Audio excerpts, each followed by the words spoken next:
আচ্ছা, তো আমাকে যদি তোমরা কেউ বলো যে ভাইয়া, এই যে আমাদের এই অ্যাডমিশনটা আছে, এনডিসি, হলিক্রস বা সেন্ট জোসেফ যেটাই বলেন না কেন, এটার মধ্যে সব থেকে ইম্পর্টেন্ট কোন চ্যাপ্টারটা, মানে ফিজিক্সের জন্য কোন চ্যাপ্টারটা সব থেকে বেশি ইম্পর্টেন্ট? আমি বলবো এই 1 নম্বর চ্যাপ্টারটা। খুব ফানি শুনে না যে 1 নম্বর চ্যাপ্টারটা কিরকম, যে এটা একটা ফালতু চ্যাপ্টার, কেউই পড়ে না, এটা থেকে কেন মানে এত গুরুত্ব আমি দিতেছি। তো তোমরা আজকে 6 জন আছো, তো তোমরা 6-7 জন যারাই আছো না কেন, তোমরা আনমিউট করে কথা বলতে পারবে, সমস্যা নেই। ঠিক আছে, আমরা এখন একটু মজা করে ক্লাস করবো। আচ্ছা, তো দেখো, প্রথম চ্যাপ্টারটা হচ্ছে হলো ভৌত রাশি আর পরিমাপ। যে চ্যাপ্টারটা, এটাকে আমি এত গুরুত্ব দিচ্ছি কারণ আছে। এই যে পরীক্ষা দিছি, তো আমার এসএসসি ব্যাচ ছিল 2021 ব্যাচ, তার আমি একটু কালারটা চেঞ্জ করে নিই। তো এসএসসি 21 ব্যাচ ছিলাম আমি। আমার ব্যাচে আমি যখন এনডিসি তে পরীক্ষা দিতে গেছি, আমাদের মোস্ট প্রবাবলি 30টা 40টা কোশ্চেন ছিল, মেবি 40টা কি 50টা এমসিকিউ বা এরকম কিছু একটা ছিল। তো আমাদের কোশ্চেনের সময় আমার এক ফিজিক্সের এই চ্যাপ্টার থেকে কোশ্চেন আসে 5টা। চিন্তা করো, ফিজিক্স থেকে টোটালি কোশ্চেন সর্বোচ্চ আসছে 15টা, তার মধ্যে 5টা কোশ্চেন এই একটা চ্যাপ্টার থেকে, বাকি সবগুলা চ্যাপ্টার মিলে বাকি 10টা কোশ্চেন। এখন ব্যাপার হচ্ছে ভাই, এই কোশ্চেনটা এত, এই চ্যাপ্টারটা এত গুরুত্ব দেয় কেন ওরা? একটা জিনিস মনে রাখবা, যে খ্রিস্টান মিশনারি কলেজগুলা তাদের যে মান আছে সেটার জন্য ধরে রাখ, মানে তাদের মানটার জন্য আর কি, তোমার মানে তাদের মান যে ধরে রাখছে, এটা একমাত্র কারণ হচ্ছে হলো তাদের যে টেকনিকটা আছে সেটা। এদের টেকনিক হচ্ছে এরকম, যেটা স্টুডেন্টদেরকে খুব বাস্তবমুখী জ্ঞান দেয়। কোনো কিছু, আটকে যাচ্ছে পড়ায় পড়ায়। এখন কথা বলতেছি না, আমরা একটু মাইকটা অফ রাখি। তো এদের সব থেকে বেশি ইম্পর্টেন্স সেই চ্যাপ্টার গুলোতে এরা দেয় যেগুলো হচ্ছে প্র্যাকটিক্যাল। তোমাকে কোনো কিছু একটা শেখানোর পর ওরা আগে বলে দিবে তোমাকে যে ভাইয়া দেখো, এই জিনিসটা তুমি এই জায়গায় অ্যাপ্লাই করতে পারবে। তো এই চ্যাপ্টার যেটা আছে ভৌত রাশি আর এর পরিমাপ, এর যে লাস্টের যে পার্টটা আছে, স্লাইড ক্যালিপাস, স্ক্রু গজ, এটা তোমরা যারাই ইঞ্জিনিয়ারিং করবা বা ইঞ্জিনিয়ারিং বলো বা এই রিলেটেড যে কোনো ফিল্ডে কাজ করবা, এই জিনিসটা আজীবন তোমাদের লাগবে। ইনফ্যাক্ট তোমাদের এনডিসি ল্যাবের প্রথম 3টা ল্যাব হচ্ছে, 4টা ল্যাব হচ্ছে যে এইগুলো জিনিসের উপরে। এই জন্য এনডিসি এই চ্যাপ্টারটাকে খুব বেশি গুরুত্ব দেয়। ঠিক আছে, তো আমরা এই চ্যাপ্টারটাকে খুব গুরুত্বের সাথে আজকে পড়বো। তো চলো আমরা দেরি না করে শুরু করা যাক আমাদের এই চ্যাপ্টারটা শুরু করি। আচ্ছা, তো পদার্থবিজ্ঞান জিনিসটা কি, দেখো, পথের যে শাখায় পদার্থ, শক্তি, এই দুটার মধ্যে অন্তর্ক্রিয়া নিয়ে আলোচনা করা হয়, তাই পদার্থবিজ্ঞান এটা বইয়ে আছে। সংজ্ঞাটা পড়ে নিবা। সংজ্ঞা ইম্পর্টেন্ট কেন? দেখো, কারণ তোমাদের শর্ট কোশ্চেন ইদানিং আসা শুরু করছে। শর্ট কোশ্চেন আসলে সংজ্ঞা টঙ্গা দিয়ে দিবে, ঠিক আছে, অনেক বেশি দিবে। তো এই জন্য এগুলো আর কি পড়ে যায়। আচ্ছা, তারপর দেখো কিছু কমপ্লেক্স সাবজেক্ট, এগুলোকে আমরা বলি কমপ্লেক্স সাবজেক্ট। যে কিছু সাবজেক্ট আছে না যেগুলো হচ্ছে ক্লাসিক্যাল সাবজেক্ট, তো ওগুলোর সাথে কিছু সাবজেক্ট রিলেট করে একটা নতুন সাবজেক্ট তৈরি করা হয়েছে, যেমন অ্যাস্ট্রোনমি। অ্যাস্ট্রোনমি কিরকম, যে এটা হচ্ছে জ্যোতিষ্ক গুলাকে নিয়ে যে বিজ্ঞান, চাঁদ তারা এগুলা নিয়ে যে বিজ্ঞানটা, এটা এটার সাথে ফিজিক্স থেকে যুক্ত করে ওরা নতুন একটা সাবজেক্ট বানাইছে, সেটা নাম হচ্ছে অ্যাস্ট্রোফিজিক্স। তারপর এরকম বায়োলজির সাথে ফিজিক্স অ্যাড করে বানাইছে বায়োফিজিক্স, কেমিস্ট্রির সাথে ফিজিক্স অ্যাড করে বানাইছে কেমিক্যাল ফিজিক্স, এরকম কিছু। তারপর ভূত্বককে ব্যবহার করার জন্য পদার্থবিজ্ঞান ব্যবহার করছে, এটার নাম হচ্ছে জিওফিজিক্স। চিকিৎসা বিজ্ঞানের জন্য মেডিকেল ফিজিক্স, এরকম আরো অনেক কিছু তৈরি করছে তারা। ঠিক আছে, এই চ্যাপ্টারগুলোর নাম আর কি আমাদের একটু জানতে হবে। তো পদার্থবিজ্ঞানের যে মানে পদার্থবিজ্ঞান তো হিউজ একটা জিনিস, ঠিক আছে, ফিজিক্সের মধ্যে অনেক কিছু আছে। ফিজিক্সের মধ্যে ফিজিক্সের মধ্যে ধরো বলবিদ্যা আছে, তাপগতিবিদ্যা আছে। বল নিয়ে তো থেকে পড়ো, কখনো কাজ ক্ষমতা শক্তি, এটা হচ্ছে মেকানিক্স এর পার্ট। আলো নিয়ে যখন আমরা আলোচনা করি, ওটা হচ্ছে অপটিক্স এর পার্ট। ঠিক এরকম করে পদার্থবিজ্ঞান অনেকগুলো ধরন আছে, ঠিক আছে। তো এই যে ধরনগুলো আছে, এটা এগুলাকে 2টা ভাগে ভাগ করা হয়েছে, একটা হচ্ছে ক্লাসিক্যাল ফিজিক্স আর একটা হচ্ছে মডার্ন ফিজিক্স। ঠিক আছে, তো ক্লাসিক্যাল ফিজিক্স হইতেছে গিয়ে হলো প্রাচীন যে ফিজিক্সটা চলে আসতেছে, বা অনেকদিন ধরে আমরা যে ফিজিক্স গুলা মেনটেন করে আসতেছি বা পড়ে আসতেছি, এগুলো হচ্ছে ক্লাসিক্যাল ফিজিক্স। তার মধ্যে যেমন বলবিদ্যা, এটাকে ইংলিশে আমরা বলি মেকানিক্স। শব্দবিজ্ঞান, এটা শব্দ দিয়ে। তাপ বা তাপগতি বিজ্ঞান, এটা হচ্ছে থার্মোডাইনামিক্স। চুম্বক নিয়ে একটা আলোচনা, এটা হচ্ছে ম্যাগনেটিক ফিজিক্স। আলোক বিজ্ঞান, অপটিক্স, এরকম কিছু। তারপর থাকে হচ্ছে আধুনিক পদার্থবিজ্ঞান, যেটা হচ্ছে হলো এই যে ক্লাসিক্যাল ফিজিক্স গুলো আছে এগুলা থেকে একটু আধুনিক এটা। তো এগুলোর মধ্যে আমাদের আলোচনা হচ্ছে হলো আণবিক বা পারমাণবিক লেভেলে যে পদার্থবিজ্ঞান, অর্থাৎ একটা অণুর ভিতরে বা পরমাণুর ভিতরে ফিজিক্সটা কিভাবে কাজ করে এরকম। নিউক্লিয়ার ফিজিক্স, যেটা হচ্ছে পরমাণু ভাঙে কি হয়, শক্তি কি হচ্ছে, কিরকম ভাবে আমরা পারমাণবিক বোমা বানাইতেছি, এসব কিছু। তারপর কঠিন অবস্থায় বিজ্ঞান, পার্টিকেল ফিজিক্স। তো এগুলো আমাদের এমসিকিউ এর জন্য অনেক ইম্পর্টেন্ট, এগুলো আমরা একটু দেখার চেষ্টা করব। তারপরে থাকে হচ্ছে হলো আমাদের পরের যে স্লাইডটা থাকে এটা হচ্ছে আধুনিক পদার্থবিজ্ঞানের সূচনা। দেখো তোমাদের বইয়ে অনেকগুলো বিজ্ঞানীর নাম দেওয়া আছে। তো আধুনিক পদার্থবিজ্ঞানের সূচনার প্রথমের দিকে যে আছে বিজ্ঞানীগুলার যে ডেট অফ বার্থ, এটা যদি মনে রাখতে পারো খুব ভালো, বাট এটা ম্যান্ডেটরি না, এটা অপশনাল। ঠিক আছে, অপশনাল। মানে বার্থ ডেট গুলা মনে না রাখলে হবে, বাট কত সালে কি আবিষ্কার করছে এটা আমাদের মনে রাখতে হবে। যেমন দেখো 1803 সালে ডাল্টন তার পারমাণবিক তত্ত্ব দিছিল, এটা তোমরা ক্লাস 8-এ পড়ে আসছো। 1897 সালে থমসন প্রথম পরমাণুর ভিতরে ইলেকট্রন আবিষ্কার করছে, এটা অনেক ইম্পর্টেন্ট। ঠিক আছে, এটা আমরা খুবই ইম্পর্টেন্ট আমাদের জন্য। তো এটা আমরা আর কি একটু দেখবো। তারপরে থেকে 1911 সালে তখন আসছে রাদারফোর্ড কি করছে দেখো, যে রাদারফোর্ড কি করছিল, পরমাণুর কেন্দ্রে খুব ক্ষুদ্র নিউক্লিয়াসে পজিটিভ চার্জ গুলো থাকে, এটা আবিষ্কার করছিল। এই পজিটিভ চার্জকে নাম দিছে প্রোটন। প্রোটনও আবিষ্কার করছে 1911-তে। আচ্ছা, তারপরে থাকে 1900 সালে ম্যাক্স প্লাঙ্ক তার কোয়ান্টাম তত্ত্ব দিছিল। 1905 সালে আইনস্টাইনের সেই থিওরি অফ রিলেটিভিটি যেটা দিছিল E = mc², এটা আমাদের খুবই পরিচিত, এটা দিছিল 1905 সালে। তারপর এটা রনজেন হবে। রনজেন এক্স রে আবিষ্কার করছে 1895। পিয়েরে কুরি আর মেরি কুরি রেডিয়াম আবিষ্কার করছিল 1899। এগুলা হচ্ছে এমসিকিউ রিলেটেড, এগুলা বোঝানোর কিছুই নেই, এই জন্য আমি জাস্ট খালি একটু দেখাই দিচ্ছি তোমাদের। আমি স্লাইডটা পারতপক্ষে দিয়ে দিব আর কি, তো তোমরা স্লাইডটা থেকে একটু রিভাইজ দিয়ে দিও। আর ডাটা দু একটা তুলতে ভুল হতে পারে, তো তোমরা একটু আর কি এটাও দেখে নিও। আচ্ছা, তো এখানে একটা জানার বিষয় আছে, এটা সাধারণ জ্ঞানে তোমাদের আসতে পারে। তোমরা কি কেউ জানো যে আইনস্টাইন থিওরি অফ রিলেটিভিটির জন্য নোবেল পাইছে, মানে নোবেলটা যে পাইছিল আইনস্টাইন, সেই নোবেলটা পাইছিল কোন পরীক্ষার জন্য বা কি আবিষ্কারের জন্য?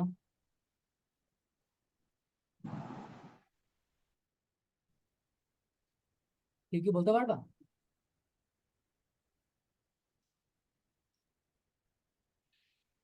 যে আইনস্টাইন কিসের জন্য নোবেল পাইছিল? আচ্ছা, তো আইনস্টাইন নোবেল পাইছিল মেইনলি ফটো ইলেকট্রিক এফেক্ট। এটা কি এটা তোমাদের জানার দরকার নেই, এটা এইচএসসি তোমরা পড়বা।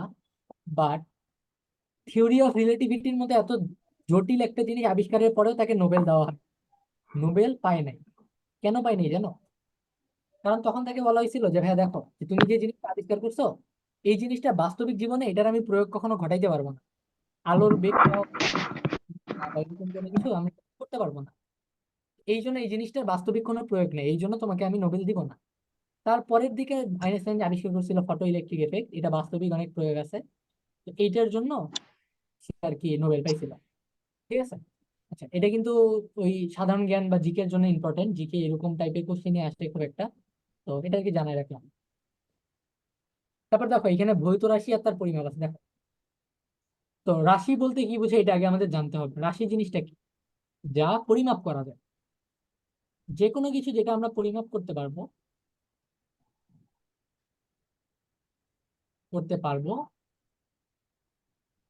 সেটা হচ্ছে রাশি।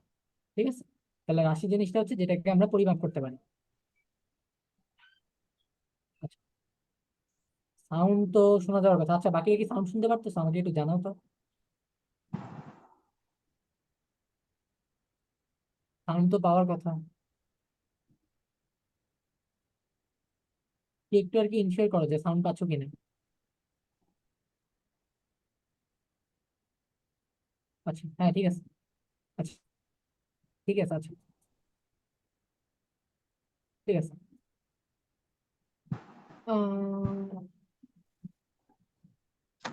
Thank you. তো দেখো, তাহলে যে কোনো কিছু যেটাকে আমরা পরিমাপ করতে পারি সেটাই হচ্ছে এক একটা রাশি। কিরকম দেখো, এখানে আমাদের কিছু রাশির নাম আছে, দৈর্ঘ্য, ভর, সময়, বিদ্যুৎ প্রবাহ। এগুলো প্রত্যেকটা জিনিসকে আমরা করতে পারি কি, মেজার করতে পারি। তো এই যেহেতু এটাকে মেজার করতে পারি, সেই জন্য এটাকে আমরা বলতেছি কি একটা রাশি বলতেছি। ঠিক আছে। আচ্ছা, তো রাশি সাধারণত তোমাদের বইয়ে দুই রকম দেওয়া আছে, একটা হচ্ছে ভৌত রাশি, ভৌত না, এটাকে বলা হয় মৌলিক রাশি। ঠিক আছে, মৌলিক রাশি। আরেকটা হচ্ছে লব্ধ রাশি বা যৌগিক রাশি। ঠিক আছে। আচ্ছা, লব্ধ বা যৌগিক রাশি। তো লব্ধ রাশি কি, যে যেই রাশিটাকে প্রকাশ করার জন্য অন্য কোনো রাশির দরকার হয় না, সেটা হচ্ছে মৌলিক রাশি। আর লব্ধ রাশি হইতেছে যে যে রাশিটাকে প্রকাশ করার জন্য অন্য কোনো রাশির মৌলিক রাশিগুলোর দরকার হয়। যেমন দেখো, মৌলিক রাশি বলতে আমরা বুঝি হইতেছে দৈর্ঘ্য, ভর, সময়। দৈর্ঘ্য পরিমাপের জন্য আমার একক মিটার। ঠিক আছে, তো কোনো একটা দৈর্ঘ্যকে যখন আমি পরিমাপ করবো সেটা মিটার দিয়ে পরিমাপ করতে পারতেছি। বাট কোনো একটা কিছু যখন আমি বেগ পরিমাপ করব তখন মিটার পার সেকেন্ড। তাহলে এখানে কি একক দুইটা লাগতেছে না? দেখো, মিটারও দরকার হচ্ছে, সেকেন্ডও দরকার হচ্ছে, দুইটা এককের দরকার হচ্ছে। তার মানে কি দুইটা রাশি, একটা রাশি হচ্ছে দৈর্ঘ্যের রাশি, আর একটা সময়ের রাশি। তো এই দুইটা রাশি মিলায় একটা নতুন রাশি তৈরি করলো, যেটা হচ্ছে বেগ। তো এই রাশিটা যেটা, এটাকে আমরা বলবো লব্ধ রাশি। আর যে রাশিটা শুধুমাত্র নিজে নিজে প্রকাশ হইতেছে, অন্য কোনো রাশির দরকার হচ্ছে না, সেটাকে আমরা বলবো মৌলিক রাশি। তো এরকম করে মৌলিক রাশি স্বীকৃত হচ্ছে হলো সাতটা। সাতটার মধ্যে প্রথম যেটা দৈর্ঘ্য, ভর, সময়, বিদ্যুৎ প্রবাহ, তাপমাত্রা, পদার্থের পরিমাণ, আর দীপন তীব্রতা। তো দৈর্ঘ্যের এককটা কি দেখো, একক হচ্ছে এম সিম্বল, ভরের একক হচ্ছে কেজি, সময় হইতেছে এস, বিদ্যুৎ প্রবাহ হইতেছে অ্যাম্পিয়ার, তারপর তাপমাত্রা হইতেছে কেলভিন। এটা কিন্তু এসআই একক, ঠিক আছে? এই এককগুলো সবগুলো হইতেছে এসআই একক। আবার এটাকে বলা হয় এমকিএস পদ্ধতিতে একক। আচ্ছা, পদার্থের পরিমাণ হইতেছে মোল, আর দীপন তীব্রতা হইতেছে ক্যান্ডেলা। ঠিক আছে, এটাকে আমরা বলি ক্যান্ডেলা। তো একটা মোমবাতি আর কি কতটুকু তীব্র না তীব্র, এটা আর কি। তো এগুলা হচ্ছে হলো আমাদের মৌলিক রাশি। তো এটা আশা করি তোমরা বুঝতে পারছো সবাই। তো কারো কোনো কনফিউশন থাকলে তোমরা আর কি আনমিউট করে জানাইতে পারো, অথবা চ্যাটেও জানাইতে পারো। আচ্ছা, তারপর এই চ্যাপ্টারে খুব জঘন্য কিছু জিনিস আছে, যেগুলো হচ্ছে কিছু ডাটা। এই ডাটাগুলোর মধ্যে কয়েকটা আমি বাছে বাছে রাখছি, কারণ সবগুলা মনে রাখা তোমাদের পক্ষে সম্ভব না। এই জন্য আমরা কয়েকটা ডাটা মনে রাখবো। তার মধ্যে দেখো, এই যে নিকটতম গ্যালাক্সির দূরত্ব পৃথিবী থেকে, এটা সৌরজগতের ব্যাসার্ধ, পৃথিবীর ব্যাসার্ধ, এটা অনেক ইম্পর্টেন্ট। এটা তোমরা এমনি অলরেডি জানো। এভারেস্টের উচ্চতা, ঠিক আছে?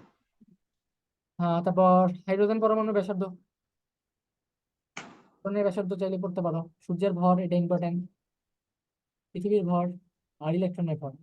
এগুলা জাস্ট ইম্পর্টেন্ট, এগুলো আমি আলাদা করে পড়াচ্ছি না, আমি জাস্ট খালি স্লাইড আলাদা করে দিয়ে দিব তোমাদের। তোমরা জাস্ট খালি একটু তাড়াতাড়ি দেখে নিও, ফাস্ট ফরওয়ার্ড। তারপর আসে হইতেছে উপসর্গ বা গুরুত্ব। দেখো, এগুলা অনেক পরিচিত, তোমরা ছোটবেলা থেকে ওই দেখতেছো, ইলাইয়া হাকাইয়া ডাকাত মারিলে দেশে শান্তি মিলিবে, এই টাইপ কিছু। তো এই জিনিসগুলো আমরা এখন ইউজ করবো, যে এই জায়গায় এগুলা হচ্ছে এক একটা গুণিতক। গুণিতকটা কিরকম, যে কোনো একটা ইউনিটকে কোনো কিছুর গুণিতক আকারে প্রকাশ করার জন্য আমরা তার সাথে বিভিন্ন কিছু গুণ করি। তো এগুলো হচ্ছে এক একটা গুণিতক। যেমন দেখো, কোনো কিছু কিলো যদি বুঝায়, কিলো কথাটার গুণিতকের অর্থ হচ্ছিল 10⁻3। এটার অর্থ হচ্ছে 1000। তার মানে একের পর 10⁻3 মানে কি, একের পর তিনটা শূন্য। এই একের পর তিনটা শূন্য দিয়ে কোনো একটা কিছুকে যুক্ত করা।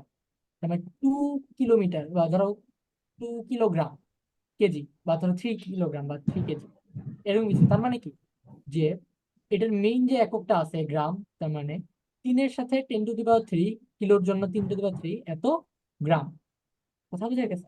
তাহলে এই উপগণিতক গুলা থাকবে। তো এটা তোমরা ক্যালকুলেটরের মাধ্যমে কিন্তু খুব সুন্দর করে বের করতে পারবা। কিভাবে বের করবা দেখো, ওই যে তোমাদের যাদের 991 ES প্লাস, এই ক্যালকুলেটরটা, অথবা 570 ES যেটা এস প্লাস, এটাতে 100 MS থাকতে পারে, আমি নট শিওর। তো এগুলোর মধ্যে দেখবা যে ওরকম মাইক্রো এরকম সাইন আছে, মিলি সাইন আছে, এফ সাইন। এই সাইনগুলো দিয়ে তুমি ওয়ান লিখবা, ওয়ান লেখার পর শিফট চেপে 1 2 3 এরকম কোনো একটা জায়গায় পাবা।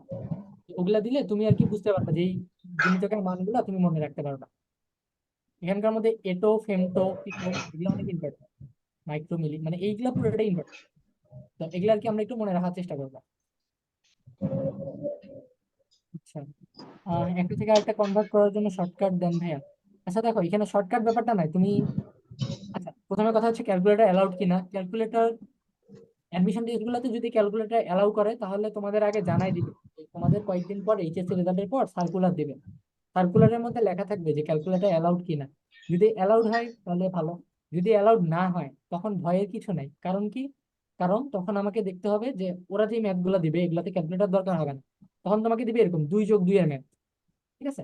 2 কিলোমিটার থেকে ধরো, 2 কিলোমিটারের সাথে ধরো 4 কিলোমিটার যুক্ত করে, এরকম কিছু।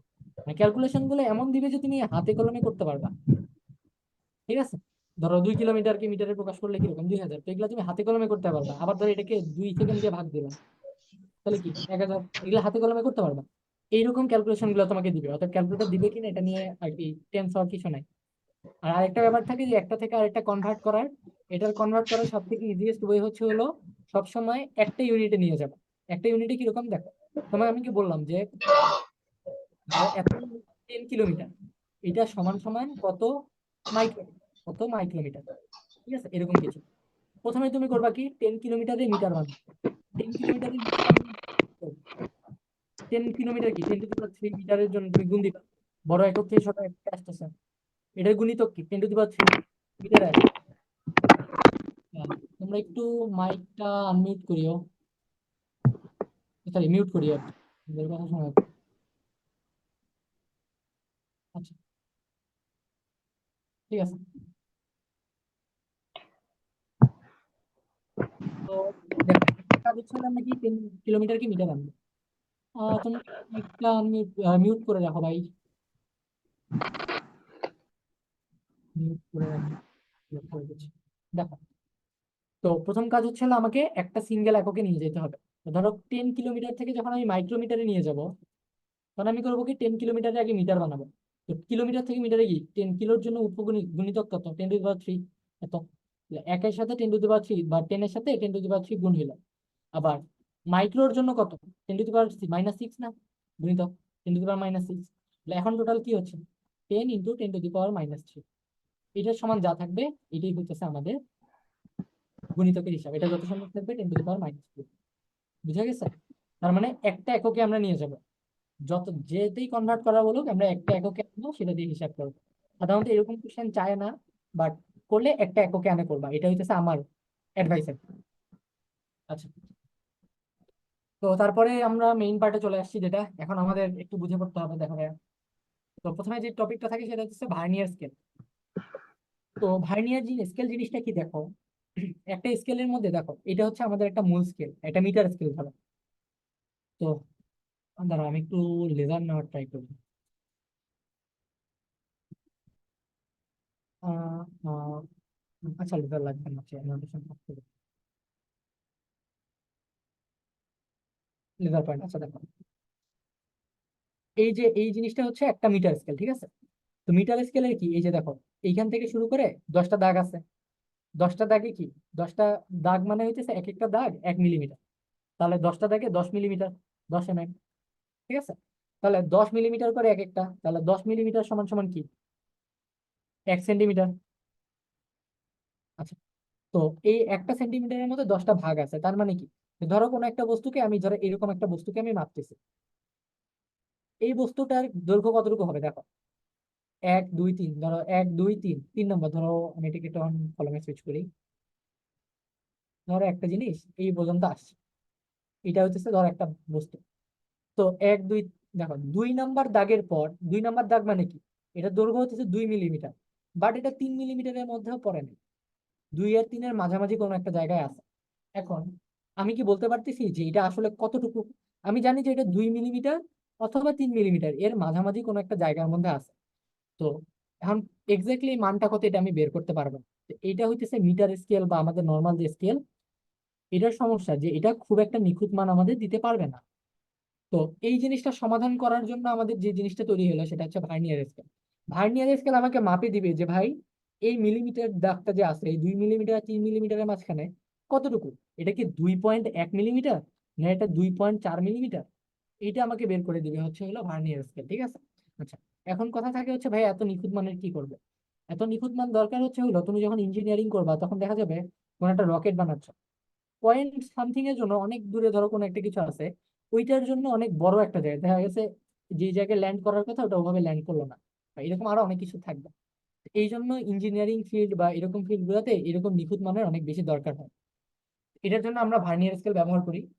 তো ভার্নিয়ার স্কেল কিছু না, দেখো মূল স্কেলের সাথে যুক্ত থাকে যে একটা ছোট স্কেল, সেটা হচ্ছে ভার্নিয়ার স্কেল। দেখো, এই পুরো যন্ত্রটাকে বলা হয় একটা স্লাইড ক্যালিপার্স। ক্যালিপার্স, পুরো যন্ত্রটার নাম হচ্ছে স্লাইড ক্যালিপার্স। তো স্লাইড ক্যালিপাসের মধ্যে দেখো এইটা কি, এটা হচ্ছে মেইন স্কেল, যেটা এটা মেইন স্কেল। আর এর সাথে যে একটা ছোট অংশ যুক্ত দেখতেছো না এটা, এই জিনিসটাকে আমরা বলি হচ্ছে ভার্নিয়ার স্কেল। স্কেল আমরা বানান বলতে পারি, তোমরা একটু দেখে নিও। তো ভার্নিয়ার স্কেল, তো এই স্কেলটাকে কি করে ডানে বামে মুভ করানো যায়, ভার্নিয়ার স্কেলটাকে। তো এই স্কেলটা হচ্ছে মূল স্কেলের সাথে যুক্ত থাকে, আর পুরা ভার্নিয়ার স্কেল আর মূল স্কেল এটাকে মিলিত হয়ে আমরা বলবো হচ্ছে হলো স্লাইড ক্যালিপার্স। তো এই ভার্নিয়ার স্কেলটার মধ্যে এই যে এই জায়গায় অনেকগুলো নিখুঁত দাগ আঁকা থাকে, ঠিক আছে। তো এই ভার্নিয়ার স্কেলটাকে সরাই টরাই আমরা এই যে এই জায়গায় আছে যে, এই জায়গায় আমরা একটা বস্তুকে বসাই, বসাই এই বস্তুটা নিখুঁত ভাবে কতটুকু দৈর্ঘ্য ও প্রস্থ এটা আমরা বের করতে পারি। আর এই যে উপরের অংশটুকু, এটা ব্যবহার হচ্ছিল কোনো একটা পাইপের ব্যাস মাপতে। ধর এরকম একটা পাইপ, এটার দুই মাথায় দুইটা কাঁটা এরকম ভাবে দেওয়া হয়, দিয়ে এটাকে এপাশে সরাই দেওয়া হয়, দিলে আমরা আর কি ব্যাস খুব নিখুঁত ভাবে মাপতে পারবো। বুঝা গেছে? তো এই জিনিসটা হচ্ছে ভার্নিয়ার স্কেল। তো ভার্নিয়ার স্কেলের জন্য আমাদের একটা জিনিস সম্পর্কে জানতে হবে, সেটা হচ্ছে ভার্নিয়ার কনস্ট্যান্ট বা ভার্নিয়ার ধ্রুবক যেটা। তো ভার্নিয়ার স্কেলের এক ভাগ আর মূল স্কেলের একটা ভাগের মধ্যে যে পার্থক্য সেটাকে আমরা বলছি ভার্নিয়ার স্কেল। আচ্ছা, তো এই জিনিসটাকে আমরা আরেকটু সুন্দরভাবে বুঝিয়ে।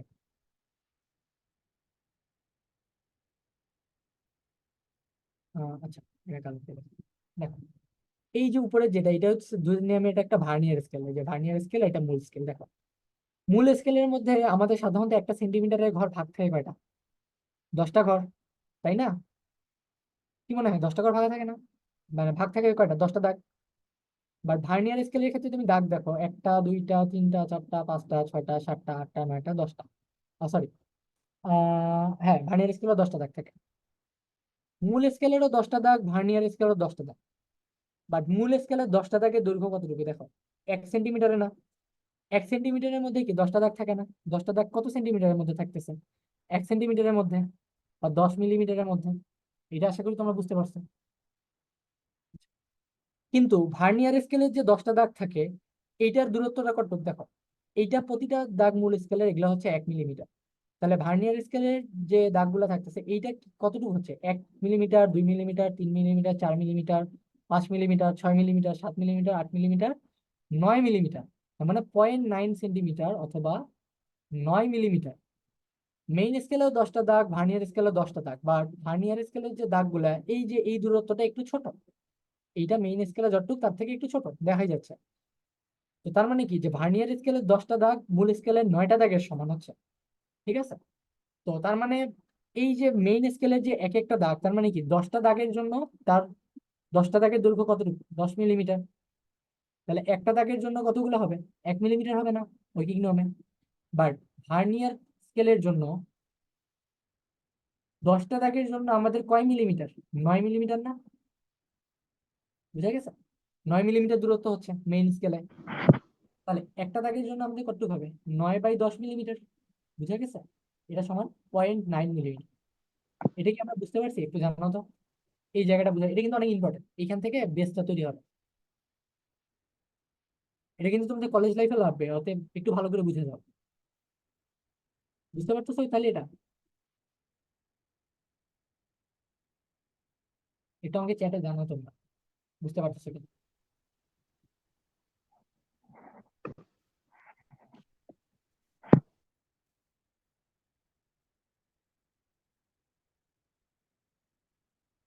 তোমরা একটু জানাও যে আসলে বুঝতেছি কিনা, নাহলে আমার ডাউট থাকে যে যে আসলে বুঝতে পারতেছি কিনা।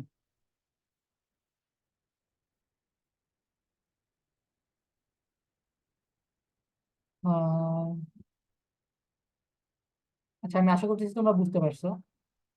আর প্রবলেম থাকলে তোমরা কিন্তু জানাই নিও, ডাউট রাখে পরীক্ষার হল পর্যন্ত যাইও না। এই তো বললাম, যাই দেখবা 5টা কোশ্চেন এক ভার্নিয়ার স্কেল থেকে দিয়ে দিছে, না পারলে খুবই খারাপ লাগবে।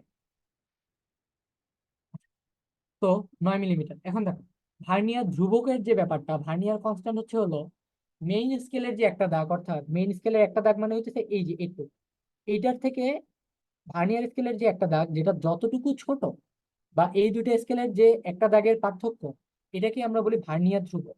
তো মেইন স্কেলে একটা দাগের তাহলে কতটুকু হচ্ছে? মেইন স্কেলে একটা দাগের দূরত্ব হচ্ছে হলো 1 মিলিমিটার, আর ভার্নিয়ার স্কেলে হচ্ছে হলো 9 মিলিমিটার। তাহলে এদের 0.9 মিলিমিটার, দেখো 0.9 মিলিমিটার। তাহলে এদের মধ্যবর্তী পার্থক্য কত? 0.1 মিলিমিটার না? তাহলে এই স্কেলের জন্য দেখো, ভার্নিয়ার কনস্ট্যান্ট হচ্ছে হলো 0.1 মিলিমিটার।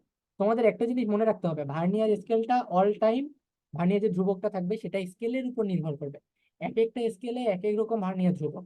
সেটা আমাকে আগে ম্যাথ করার আগে বের করে নিতে হবে যে আসলে আমার ভার্নিয়ার স্কেলের ধ্রুবকটা কোনটা। তো এই ক্ষেত্রে আমার ভার্নিয়ার স্কেলের ধ্রুবক বেরোচ্ছে 0.1 মিলিমিটার। তো এইটা হচ্ছে হলো, এটাকে ধরে আমি এখন হিসেব করবো।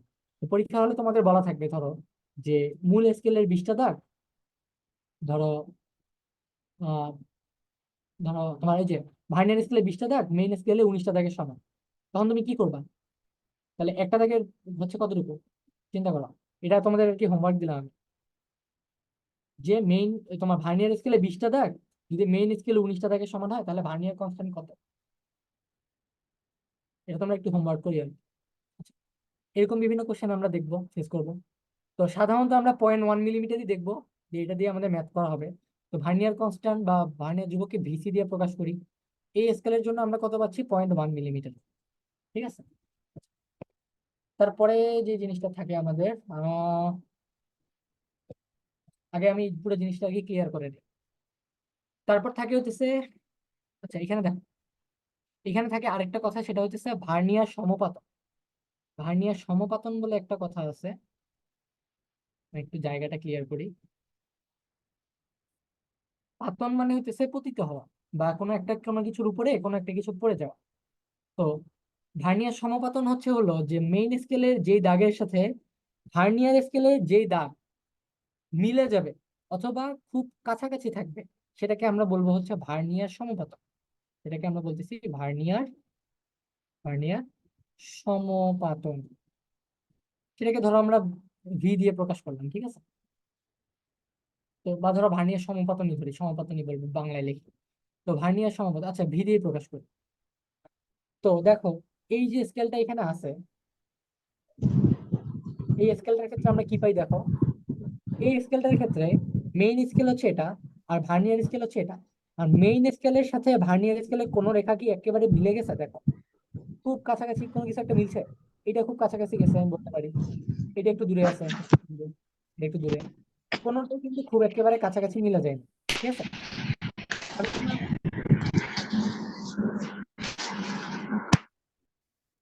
আচ্ছা, অনেক সময় দেখবো হচ্ছে যে ধরো ভার্নিয়ার স্কেলটা ঠিক এই জায়গায় মিলে যাবে, ধরো এই যে এখানে তো মিলছে দেখো, এই তো মিলে গেছে। এই দাগগুলো সবগুলোই কাছাকাছি, বাট আমার ভার্নিয়ার স্কেলটা কয় নাম্বার দাগের সাথে মিলছে দেখো দেখি। 10 নাম্বার দাগটা মিলছে না, 9 নাম্বার দাগের সাথে মিলে গেছে ভার্নিয়ার স্কেলটা। মূল স্কেলের 9 নাম্বার দাগের সাথে ভার্নিয়ার স্কেলের কোনো একটা দাগ মিলে গেছে। তো যেই দাগের সাথে মিলে গেছে এটা হচ্ছে ভার্নিয়ার সমপতন। আমার কি 9 নাম্বার জিনিসটার সাথে মিলে গেছে না? তাহলে এইটাই হচ্ছে আমার ভার্নিয়ার সমপতন। মানে ভার্নিয়ার সমপতন কত? 9 নাম্বার।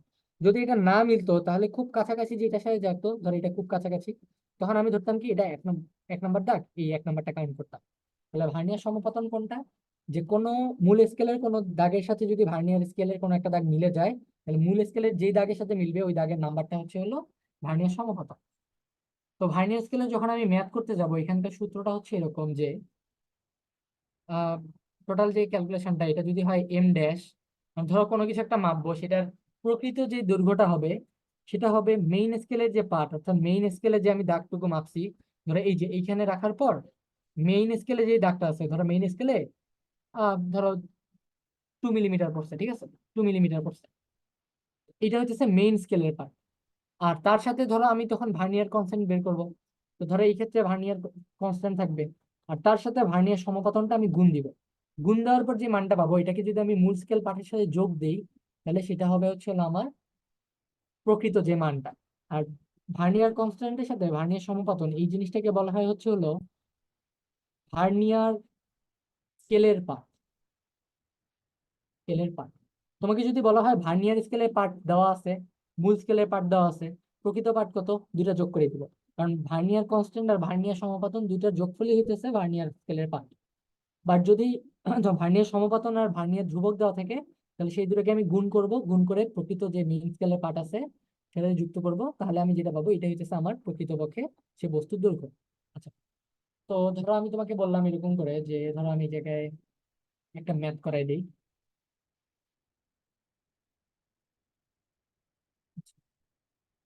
আহ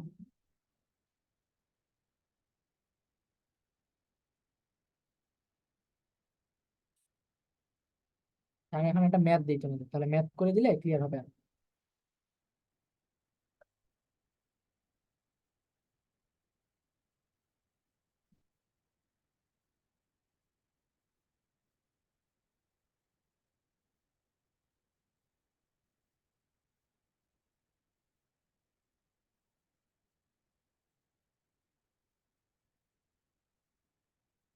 দেখো তাহলে, তো ম্যাথটা হচ্ছে এরকম, দেখো যে ধরো তোমাকে আমি বলে দিলাম, ধরো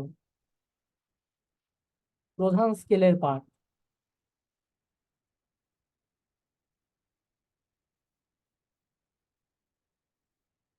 দেওয়া আছে ধরো 3 মিলিমিটার।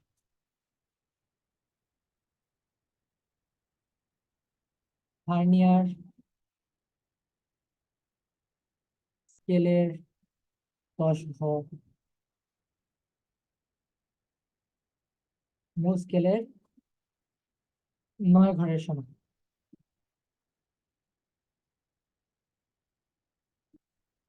ভার্নিয়ার স্কেলের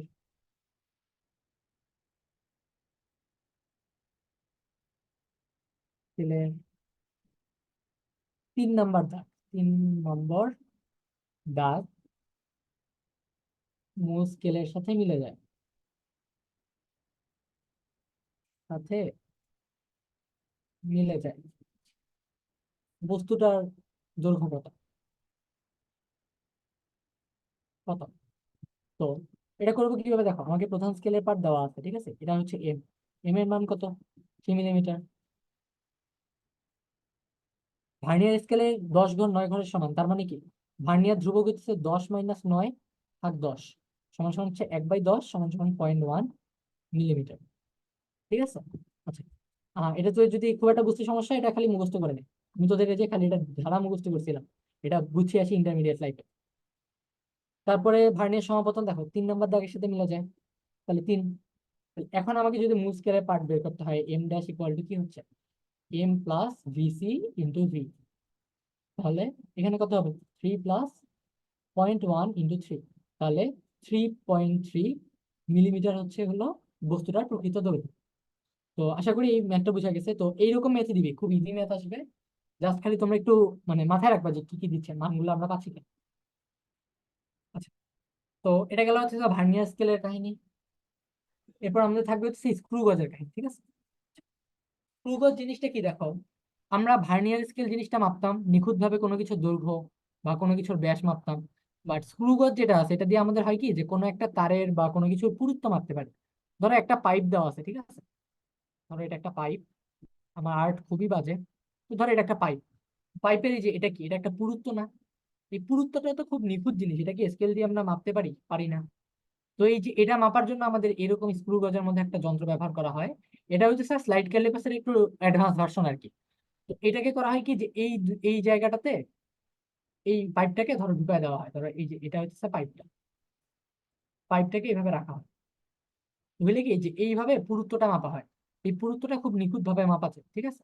পুরুত্বটা, বা ধর এটা একটা বৈদ্যুতিক তার, এই তারটাকে এই যে দুই পাশে ধর এরকম করে রাখা হয়, দিয়ে ধর এরকম করে স্ক্রু গজ, এই স্ক্রু গজ দিয়ে হিসাব করা হয়। স্ক্রু গজ বলা হয় কারণ হচ্ছে হলো এটাতে একটা স্ক্রু থাকে, ঠিক আছে। এই স্ক্রুর মধ্যে এরকম অনেকগুলো দাগ কাটা থাকে। তো সাধারণত এগুলাতে 100টা দাগ থাকে,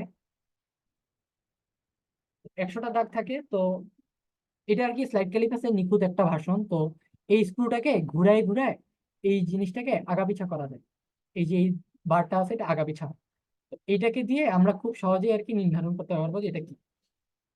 তো দেখ, যে এখানে আগে আমরা কিছু মানে সংজ্ঞা দেখে নিই। তো বৃত্তাকার স্কেলে, মানে বৃত্তাকার স্কেল হচ্ছে হলে এটা, আর মূল স্কেল হচ্ছে হলে এটা, ঠিক আছে। তো বৃত্তাকার স্কেলকে এক ভাগ ঘুরালে এটি স্ক্রুটি মূল স্কেল বরাবর যতটুকু সরে আসবে, সেটা হচ্ছে স্ক্রু গজের ন্যূনাঙ্ক, বা এটাকে আমরা বলতেছি হচ্ছে হলো পিচ, ঠিক আছে। দাঁড়া, আচ্ছা এটাকে বাদ দেন।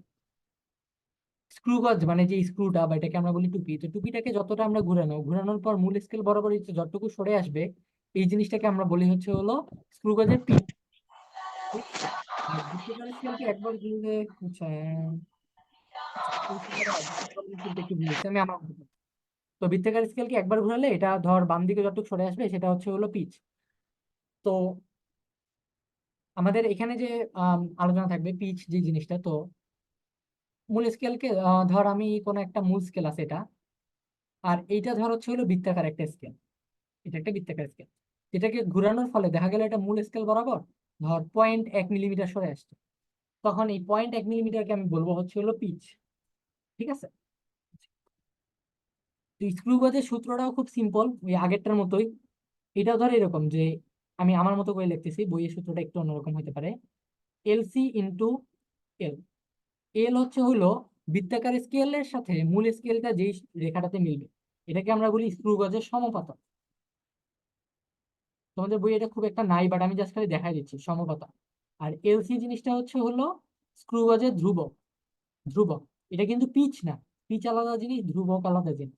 ধ্রুবকটা বুঝা একটু টাফ, তোমাদের বইয়ে যেহেতু নাই আমি ওই জন্য পুরোপুরি করাচ্ছি না। তো পিচ জিনিসটা তো আমরা বুঝলাম যে যতটুক সরে আসতেছে। তো এলসি জিনিসটার কথা হচ্ছে হলো পিচ ভাগ ভাগ ভাগ সংখ্যা। জিনিসটা কিরকম দেখো, পিচ জিনিসটা তো আমরা বুঝছি যে বৃত্তাকার স্কেলকে যদি একবার ঘুরাই মূল স্কেল বরাবর যতটুকু সরে আসবে। আর ভাগ সংখ্যা হচ্ছে এই যে বৃত্তাকার স্কেলে যতগুলো ভাগ, আমি কি বলছিলাম সাধারণত 100টা দাগ থাকে, তো তার মানে কি 100টা ঘরে ভাগ করা। তো এই যে পিচ যেটা আছে ধরো 0.1 মিলিমিটার ছিল, এটাকে যদি এই ভাগ সংখ্যা 100টা দিয়ে ভাগ দেই, যে জিনিসটা পাবো ওইটা হইতেছে L.C, মানে তোমার ওই স্ক্রু গজের কনস্ট্যান্ট। তো এই স্ক্রু গজের কনস্ট্যান্টের সাথে এই মূল স্কেল আর রৈখিক স্কেলের যেই দাগে মিলে এটাকে যদি আমি গুণ করি, এই যে জিনিসটা পাবো এটা হচ্ছে স্ক্রু গজের পা, স্ক্রু গজের পাঠ। এই জিনিসটা ওই স্লাইড ক্যালিপাসের মতো বোঝা একটু টাফ হয়ে যায়, এই জন্য আমি এটা ঘাটতেছি না বেশি।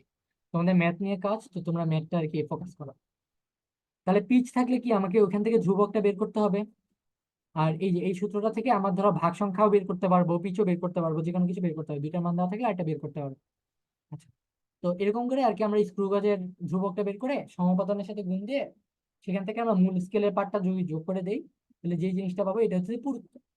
এইখানে দেখো আমাদের একটা জিনিস মনে রাখতে হবে যে কোনো একটা স্ক্রু গজ বা স্লাইড ক্যালিপাস দিয়ে সর্বনিম্ন কতটুকু মাপা যায়, সর্বনিম্ন কতটুকু মাপা যায়। দেখো একটা মিটার স্কেলে সর্বনিম্ন তুমি মাপতে পারবে 1 মিলিমিটার, তার থেকে ছোট কোনো একক নাই যেটা দিয়ে তুমি মাপতে পারবে মিটার স্কেলে। বাট এইখানে হয় কি যে সর্বনিম্ন কতটুকু মাপতে পারবে এটা ডিপেন্ড করবে তার কনস্ট্যান্টের উপর। কোন একটা স্লাইড ক্যালিপাসের কনস্ট্যান্ট যত, তার মানে ভিসি যত, সেটা তত নিখুঁত মান মাপতে পারবে। ধরো একটা দেওয়া আছে 0.1 মিলিমিটার, তাহলে সেটা সর্বনিম্ন 0.1 মিলিমিটার পর্যন্ত মাপতে পারবে। বাট কোনো একটা কনস্ট্যান্ট যদি দেওয়া থাকে যে 0.01 মিলিমিটার, দিতেই পারে। তো এটাকে তখন হবে কি যে ধরো এটা একটা স্ক্রু গজের কনস্ট্যান্ট, তার মানে কি সেই স্ক্রু গজটা সর্বনিম্ন 0.01 মিলিমিটার মাপতে পারবে। বুঝা গেছে? তার মানে কোনো একটা স্লাইড ক্যালিপাস বা স্ক্রু গজ তার ধ্রুবকের সমান পরিমাণ যে দূরত্ব সেটা সর্বনিম্ন মাপতে পারবে, তার থেকে নিখুঁত মান মাপতে পারবে না। বুঝা গেছে? ধরো কোনো একটা স্লাইড ক্যালিপাসের ধ্রুবক আছে 0.5 মিলিমিটার, বা সেটা দিয়ে কি 0.1 মিলিমিটার তুমি মাপতে পারবা? এটা কি 0.5 মিলিমিটার থেকে 0.1 মিলিমিটার ছোট না? তাহলে 0.1 মিলিমিটার আমি মাপতে পারবো না। বাট 0.5 থেকে আমি 0.6 মাপতে পারবো, বাট 0.3 মাপতে পারবো না। তার মানে যা আছে সর্বনিম্ন ততটুকুই মাপা যাবে। আচ্ছা, এটা কি ক্লিয়ার? তোমরা একটু জানাইও।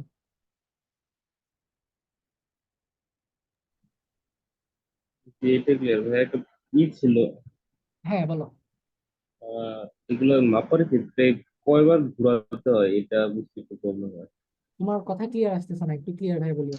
বা আর কি প্রবাসের ক্ষেত্রে মাপার ক্ষেত্রে আর কি কয়বার মানে এটা ঘুরাইতে হয়, স্ক্রুটা ঘুরাইতে হয়, এগুলো নিয়ে কয়েকটা প্রশ্ন আছে। এগুলো তোমার একটু কথা পুরোপুরি কনফিউজ। আমি ক্লিয়ারলি শুনি, তুমি একটু চ্যাটে লেখো কষ্ট করে, তাহলে আমি অ্যান্সারটা দিই। চ্যাটের মধ্যে লেখো,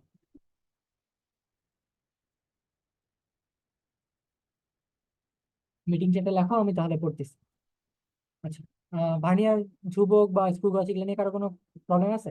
স্ক্রু গজ নিয়ে খুব একটা কোশ্চেন তোমরা ফেস করবা না, সর্বোচ্চ পিচ আর এলসির এইটুকুই আসবে। আর ভার্নিয়ার ধ্রুবকের যে পার্টটা ওইটা একটু ইম্পর্টেন্ট আর কি, ওইটা আমরা একটু গুরুত্ব সহকারে দেখবো। আচ্ছা, আমি চ্যাট দেখতেছি, তুমি একটু কষ্ট করে লেখো আর কি। আচ্ছা,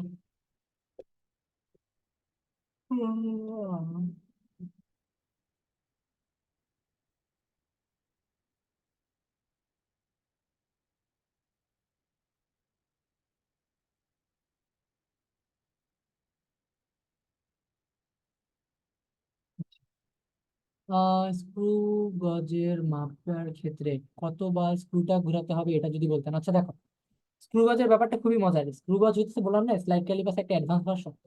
স্ক্রু গজের ক্ষেত্রে হয় কি যে তুমি ওই বস্তুটাকে রাখি স্ক্রুটা যতক্ষণ মন চায় ঘুরাইতে থাকবে। যখন স্ক্রু গজটা আর যাইতে পারবে না, অর্থাৎ রৈখিক স্কেলটার সাথে ওই বস্তুটা পুরোপুরি লাগে যাবে, তখন স্ক্রু গজটা কটকট করে কিছু শব্দ করবে।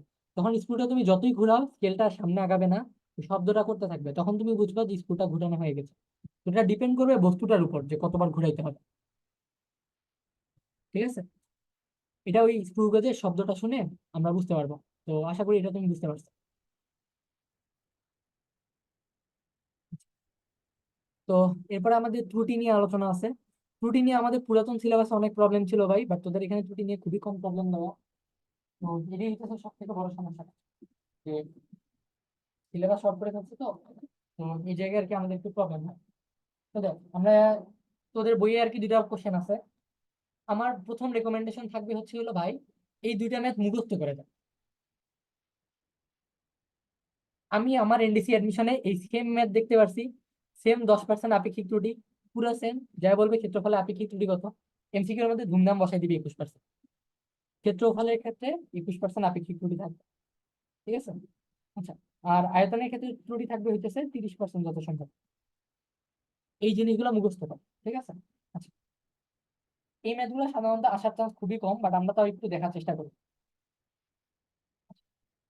তো আমাদের এখানে একটা সূত্র দেওয়া আছে, সেটা হচ্ছে আপেক্ষিক ত্রুটি সমান সমান চূড়ান্ত ত্রুটি আর পরিমাপ করা মান, ঠিক আছে। তো সাধারণত ত্রুটি বহু ধরনের হয়। আপেক্ষিক ত্রুটিটা হচ্ছে যে তুই একটা মান আর কি বহুতবার যখন তুমি অনেকগুলা ক্যালকুলেট একটা জিনিসের মান নিবা, তো এক একবার একই রকম মান আসবে। তারপর এরকম আরো অনেক ধরনের ত্রুটি আছে। তো চূড়ান্ত ত্রুটি হইতেছে ম্যাক্সিমাম কতটুকু ত্রুটি হইতে পারে, ম্যাক্সিমাম কতটুকু ত্রুটি হইতে পারে একটা জিনিসের। তো এইটা আর পরিমাপ করা মানটার যে অনুপাতটা, এটাই হচ্ছে আপেক্ষিক ত্রুটি। তো আপেক্ষিক ত্রুটিকে আমরা শতকরায় প্রকাশ করি, শতকরা মানে 100%-এ প্রকাশ করি। তো দেখো, কোন একটা বর্গাকৃতির একটা বই আছে, বইয়ের দৈর্ঘ্যটা আমি দিচ্ছি 10 মিটার, 10 সেন্টিমিটার আমি মাপছি। এখন 10 সেন্টিমিটার আর তার সাথে আপেক্ষিক ত্রুটি হইতেছে 10%। তার মানে যেই মানটা আছে এই 10 সেন্টিমিটারের থেকে হয় 10% বেশি হবে, নাহলে কম হবে, ঠিক আছে। তো 10% বেশি কম মানে কি, দেখো এটার প্লাস মাইনাস বেশি হইতে পারে কম হইতে পারে। 10%, তার মানে 10%-এ 10 সেন্টিমিটারের 10% কত, 10/100। তাহলে এই টোটালটার মান কত দাঁড়াচ্ছে, 1 সেন্টিমিটার। তাহলে 10 প্লাস মাইনাস 1 সেন্টিমিটার। দেখো, তাহলে বস্তুটা হয় 10 থেকে 1 বেশি হবে, তার মানে 11 সেন্টিমিটার হইতে পারে, অথবা বস্তুটা হইতে পারে 1 সেন্টিমিটার কম, 9 সেন্টিমিটার। এখন বস্তুটা ধরো আছে 9 সেন্টিমিটার আর এটা হচ্ছে 11 সেন্টিমিটার, তাহলে আমার টোটাল যে ত্রুটিটা কত হচ্ছে দেখো, আমার যে মানটা আছে দেখো, এটা যদি 10 সেন্টিমিটার হয়, সর্বোচ্চ হবে 11 সেন্টিমিটার, সর্বনিম্ন হবে 9 সেন্টিমিটার। এটার মানটা আমি এখন বের করবো, মানটা কিরকম দেখো। যদি এটা 9 সেন্টিমিটার হয়, 9 সেন্টিমিটার হইলে এটার ক্ষেত্রফল কত হবে দেখো, আমার দরকার হচ্ছে ক্ষেত্রফল। যদি 9 সেন্টিমিটার হয়, তাহলে এটা বর্গক্ষেত্র, যেহেতু একটা বর্গক্ষেত্র বলা আছে, বর্গাকৃতি, এটার ক্ষেত্রফল কি হবে, এরিয়া মিনিমাম দেখলাম আমি, মিনিমাম হবে কি 9 × 9 বা 9² 81। যদি সেটা 11 সেন্টিমিটার হয়, তাহলে কি হবে এরিয়া, ম্যাক্স এরিয়া। তাহলে 11 ভাইয়া ইন্টু 11, কিছু বুঝতেছি না। সমস্যা হচ্ছে বুঝতে। ভাইয়া বুঝতেছি না কি যে বুঝাচ্ছেন। আচ্ছা ঠিক আছে, তাহলে আরেকটু ভাঙায় পড়ে। আচ্ছা দেখো, ব্যাপারটা হচ্ছে হলো যে আপেক্ষিক ত্রুটিটা হচ্ছে হলো শতকরা ত্রুটি। অর্থাৎ কোনো একটা ত্রুটি যখন আমি বের করব, যে একটা ক্যালকুলেশন করব, সেটা কত পার্সেন্ট ত্রুটি হইতে পারে, এটা একটা যাচাই করা মান, ঠিক আছে। আচ্ছা, তো চূড়ান্ত ত্রুটির ব্যাপারটা হচ্ছে হলো যে কোনো একটা পরিমাপকৃত মান থেকে সেটা চূড়ান্ত কতটুকু হইতে পারে, বা সর্বোচ্চ কতটুকু ত্রুটি হইতে পারে, অথবা সর্বনিম্ন কতটুকু ত্রুটি হইতে পারে, এটা হচ্ছে চূড়ান্ত ত্রুটি। আর পরিমাপ করা মান হচ্ছে যে যেটা আমি পরিমাপ করবো। তো ধরো আমি একটা বস্তুকে মাপছি, বস্তুটা হইতে পারে 5 সেন্টিমিটার, আমি মাপছি 5 সেন্টিমিটার, তাহলে আমার পরিমাপ করা মান হইতেছে 5 সেন্টিমিটার। বাট এই বস্তুটা হইতে পারে কি 5 সেন্টিমিটারের থেকে একটু বেশি হইতে পারে, এটা 5.1 সেন্টিমিটার হইতে পারে, আমার ভুল হয়েছে, এটা হচ্ছে ত্রুটি। আবার হইতে পারে 4.9 সেন্টিমিটার। কথা বোঝা যাচ্ছে। জি ভাইয়া। তাহলে এই যে ত্রুটিটা 5.1 বা 4.9, এগুলো হচ্ছে চূড়ান্ত ত্রুটি, সর্বোচ্চ কতটুকু। এখন এটা আমাকে বলা থাকবে যে আসলে কতটুকু ত্রুটি সর্বোচ্চ হইতে পারে একটা জিনিসের, ঠিক আছে। আচ্ছা, তো আর আপেক্ষিক ত্রুটিটা হচ্ছে হলো এই সর্বোচ্চ ত্রুটি আর পরিমাপকৃত মানটা থেকে একটা যাচাই করা মান, যেটা দিয়ে আমি বুঝতে পারবো যে আসলে ত্রুটিটা কতটুকু হচ্ছে। তোমাকে যদি আমি বলি যে ভাই দেখো 1 সেন্টিমিটার ত্রুটি আছে, তুমি কি বুঝবা 1 সেন্টিমিটার ত্রুটিটা কতটুকু। বাট আমি তোমাকে যদি বলি যে ভাই যা মাপছেন তার 10% ভুল আছে, তোমার কাছে এটা কিন্তু বোঝা সব থেকে বেশি সুবিধা হয়ে যাবে। তো এই জন্যই আপেক্ষিক ত্রুটিটার কনসেপ্ট আসে, ঠিক আছে। তোমাদের বইয়ে এইটা দিয়ে ম্যাথ কিছুই করা নাই, এইখানে দুইটা ম্যাথ দিয়ে রাখছে, দুইটা ম্যাথ ওরা নিজেদের মতো করছে, কিভাবে করছে বলে নাই। এই জন্য তোমাদের একটু ঘাপলা মনে হইতেছে, বাট আমি ওই জিনিসটাকে আর কি একটু এক্সপ্লেন করার চেষ্টা করতেছি, ঠিক আছে। হুম। আচ্ছা, কত দেখো যে আমাকে বলা আছে কি যে তুমি 10 সেন্টিমিটার মাপছো, তার মানে কি এটা চূড়ান্ত মান, সরি পরিমাপকৃত মান তোমার। 10% আপেক্ষিক ত্রুটি আছে, তাই না। 10% হুম। আপেক্ষিক ত্রুটি মানে কি, যা আমি মাপছি তার 10% ভুল আছে। এখন ভুলটা হইতে পারে বেশি মাপছি নাহলে কম মাপছি, এরকম কিছু একটা। তাই না? জি এই যে ভাইয়া। 10 সেন্টিমিটার যেটা ছিল, 10 সেন্টিমিটারের সাথে আমি কতটুকু মাপতেছি দেখো, 10%, দেখো 10%, 10%টা কিসের? এই 10 সেন্টিমিটারে 10% ভুল আছে না? এই দশ হুম সেন্টিমিটার 10% মানে কি? 1 সেন্টিমিটার। তো এই 10 সেন্টিমিটারের সাথে 1 সেন্টিমিটার হয় বেশি আছে নাহলে কম আছে, এটা বোঝা গেছে? জি ভাইয়া, বোঝা গেছে। এটা যদি বোঝা যায় তাহলে দেখো, এখন হইতে পারে এই জিনিসটা 9 সেন্টিমিটার ছিল, হইতে পারে 11 সেন্টিমিটার ছিল। এখন এটা যদি 9 সেন্টিমিটার হয় তাহলে এটার ক্ষেত্রফল কতটুকু ছিল? 81 সেন্টিমিটার স্কোয়ার। আর যদি 11 হয় তাহলে কত ছিল? 121 সেন্টিমিটার স্কোয়ার। বুঝা গেছে? হুম আর আমার কাছে ক্ষেত্রফলটা বের, তাই না? হুম হুম হুম। এখন দেখো, তাহলে আমার মাপ করছি আমি 10 10 সেন্টিমিটার।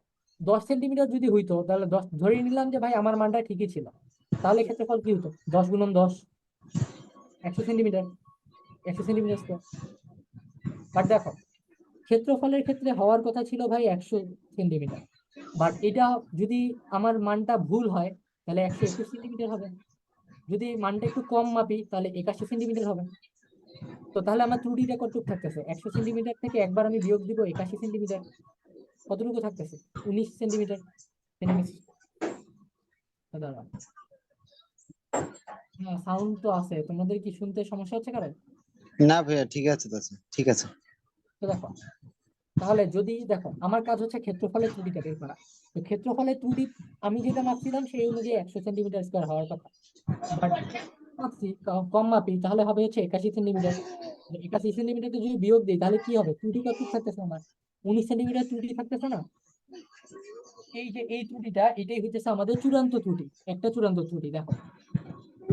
কিন্তু এখন কথা হচ্ছে ভাইয়া এটা তো 11 সেন্টিমিটার হইতে পারতো। 11 সেন্টিমিটার হইলে এটার ক্ষেত্রফল থাকবে 121 সেন্টিমিটার। তাহলে 121 সেন্টিমিটার থেকে আর আমি পাচ্ছিলাম হচ্ছে ঠিক আছে, তাহলে সেই হিসাবে আমার ত্রুটি থাকে 21 সেন্টিমিটার। এখন কথা হচ্ছে ভাইয়া আপনি যদি বেশিটা ধরেন তাহলে 21 সেন্টিমিটার ত্রুটি আসে, কমটা ধরলে 19 সেন্টিমিটার ত্রুটি আসে। এখন ক্যালকুলেশনের ক্ষেত্রে আমাকে ত্রুটিটা সবসময় মনে রাখতে হবে, আমি সব থেকে বড় ত্রুটিটা নিয়ে কাজ করব, ঠিক আছে? আহ বাইরের সাউন্ড কিরকম? বাইরের সাউন্ড কিরকম আমি বুঝলাম না, এতক্ষণ প্রবলেম হওয়ার কথা না। অন্য কোনো সাউন্ড আসতেছে কি? ও আচ্ছা, বুঝছি, এটা আরেকজনের সাউন্ড আসতেছে। তোমরা একটু মিউট করো রে। হ্যাঁ ঠিক আছে। দেখো, তো আমার যে ত্রুটিটা, চূড়ান্ত ত্রুটিটা সবসময় বড়টা আমি হিসাব করব, কেন? কারণ হচ্ছে হলো, তোমাকে আমি বড় ত্রুটিটা বলি, তোমাকে যদি আমি বলে দিই 21% ত্রুটি, তোমাকে আমি ম্যাক্সিমাম ত্রুটিটা বলছি যে ভাই সর্বোচ্চ হইলে 21%, এর বাইরে যাওয়ার কোনো চান্সই নেই। এখন যদি 19% ত্রুটি হয় এটা কি আমার লাভ না? না ভাই ঠিক আছে, 19% ত্রুটি, আমি তো 21%-এর হিসাব করছিলাম, 19% আছে তাহলে তো অ্যাকুরেট আছে মোটামুটি। এই জন্য চূড়ান্ত ত্রুটি সবসময় আমরা বড়টা হিসাব করি, এই জন্য তোমাদের বইয়ে 21% নেওয়া আছে। কথা বোঝা গেছে? তোমাদের বইয়ে কিন্তু কোনো ব্যাখ্যা ট্যাখ্যা দেওয়া নেই, এই জন্য আমি এটাকে টান দিছি না। তোমাদের বই খুব বাজেভাবে এটা ম্যাথটা করে দেওয়া। তো এটা আপাতত তোমরা আর কি মুখস্থ করো, এই ম্যাথ আসার চান্স খুবই কম, বাট আসলে এরকম ভাবে আর কি করে দিবা। বুঝা গেছে? আমার কথা বুঝতে পারছো? জি ভাইয়া, বুঝতে পারছি। তো এরকম ভাবে 21% একটা, আর আয়তনেরটা ঠিক একই ভাবে। প্রথমে এরকম করে যে মানটা কত বের হচ্ছে দেখো, এরকম করে দুইটা মান বের হবে, সর্বোচ্চ সর্বনিম্ন, যে ওটা দিয়ে তুমি তিনটা আয়তন বের করবা, সর্বোচ্চটার জন্য আয়তন কত, সর্বনিম্নের জন্য আয়তন কত, আর যেটা তুমি পরিমাপ করছো সেটার জন্য আয়তন কত। তো আয়তনের মধ্যে যে ত্রুটিটা আছে সেটা তুমি বের করবা, বের করার পর সর্বোচ্চ যে ত্রুটিটা দেখো, সর্বোচ্চ যে ত্রুটিটা থাকবে এই ত্রুটিটা আমি বের করব। তো ওই ত্রুটিটার মধ্যে সর্বোচ্চ যে মানটা থাকবে সেটা হবে আমার চূড়ান্ত ত্রুটি। ওই ক্ষেত্রে 29 পয়েন্ট সামথিং আসবে, সামথিং, এটাকে আমরা 30% ধরে নিই। এটা আপাতত মুখস্থ রাখো যে কোনো একটা বর্গাকৃতির বস্তু যদি ত্রুটি 10% থাকে তাহলে সেটা হবে 21%, আর যদি আয়তনের ত্রুটি থাকে 10% তাহলে সেটা হবে 30%।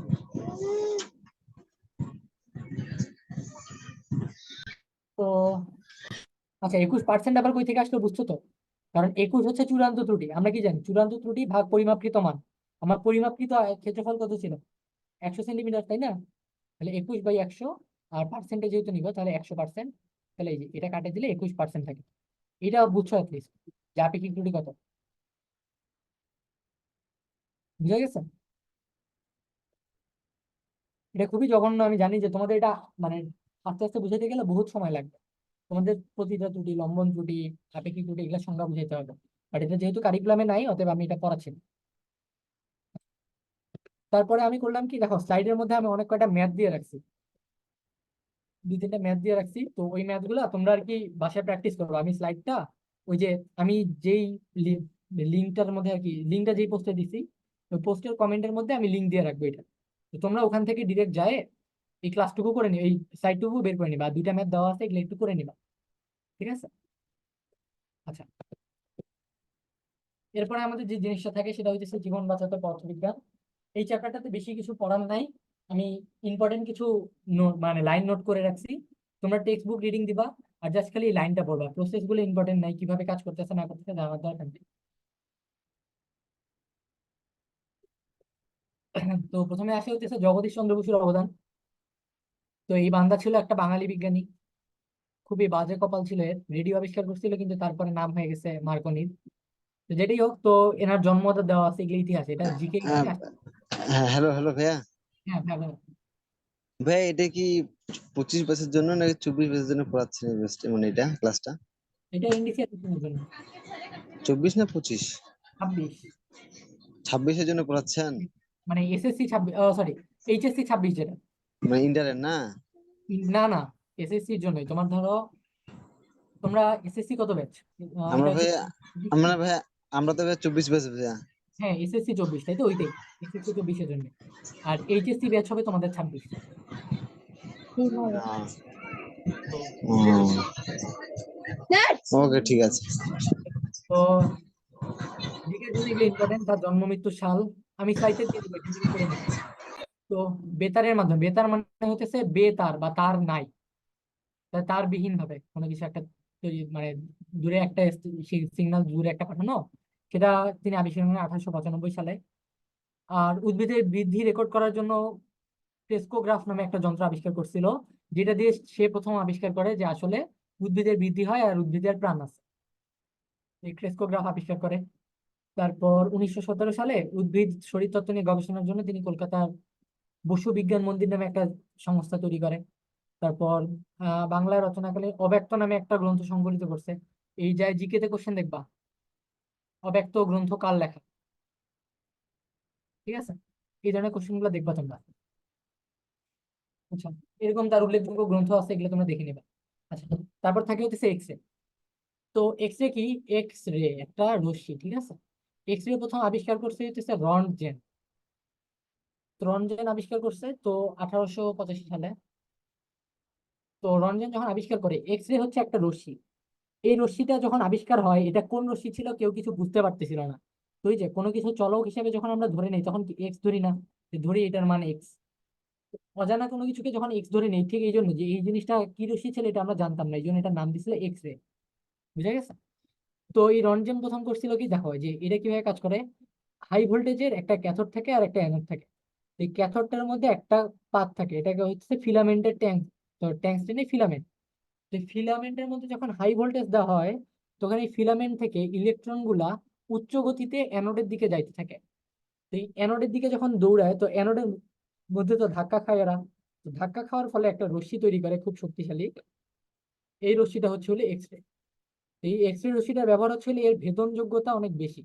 এটা মানব দেহ ভেদ করতে পারে বাট হাড় ভেদ করতে পারে না। হাড় ভেদ করতে পারে না। এটা তাহলে ভেদ করে কি? মাংসপেশি, ত্বক, এগুলো ভেদ করতে পারে। তো এই যে এই এক্স রেটা যখন আমাদের মানব দেহের মধ্যে যায় তখন হয় কি, হাড়টাকে তো ভেদ করতেছে না, বা পিছনে একটা ফিল্ম যে দেওয়া থাকে, তো মাংসপেশিগুলো তো ভেদ করে যাচ্ছে।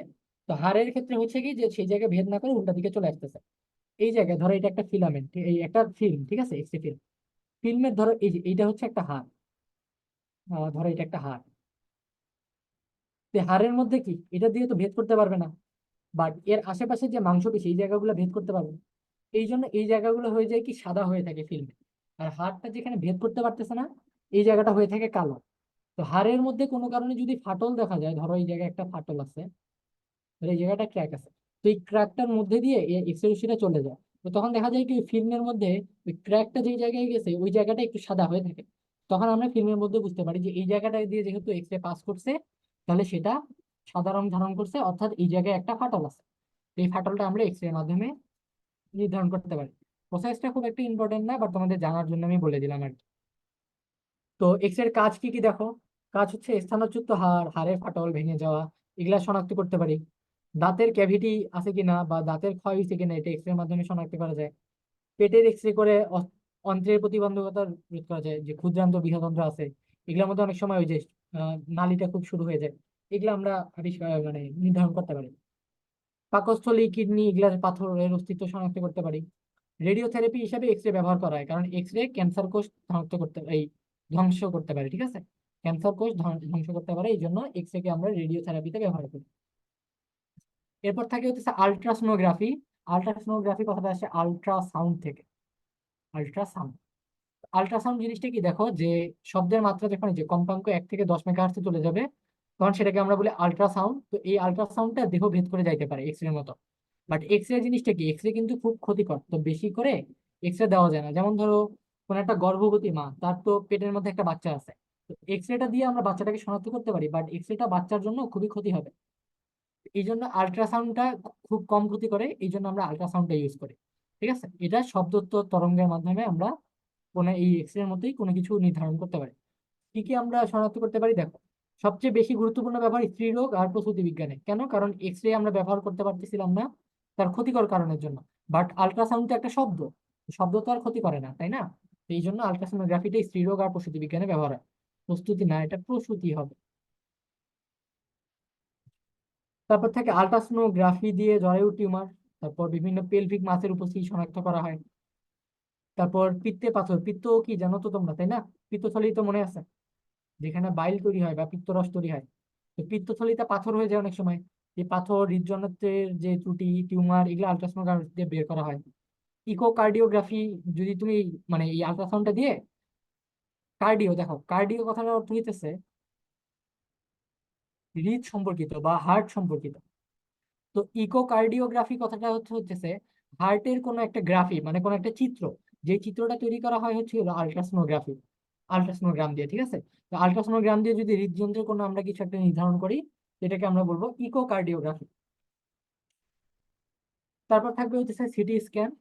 তো সিটি স্ক্যানের পূর্ণরূপটা খুবই ইম্পর্টেন্ট, কম্পিউটেড টমোগ্রাফি স্ক্যান।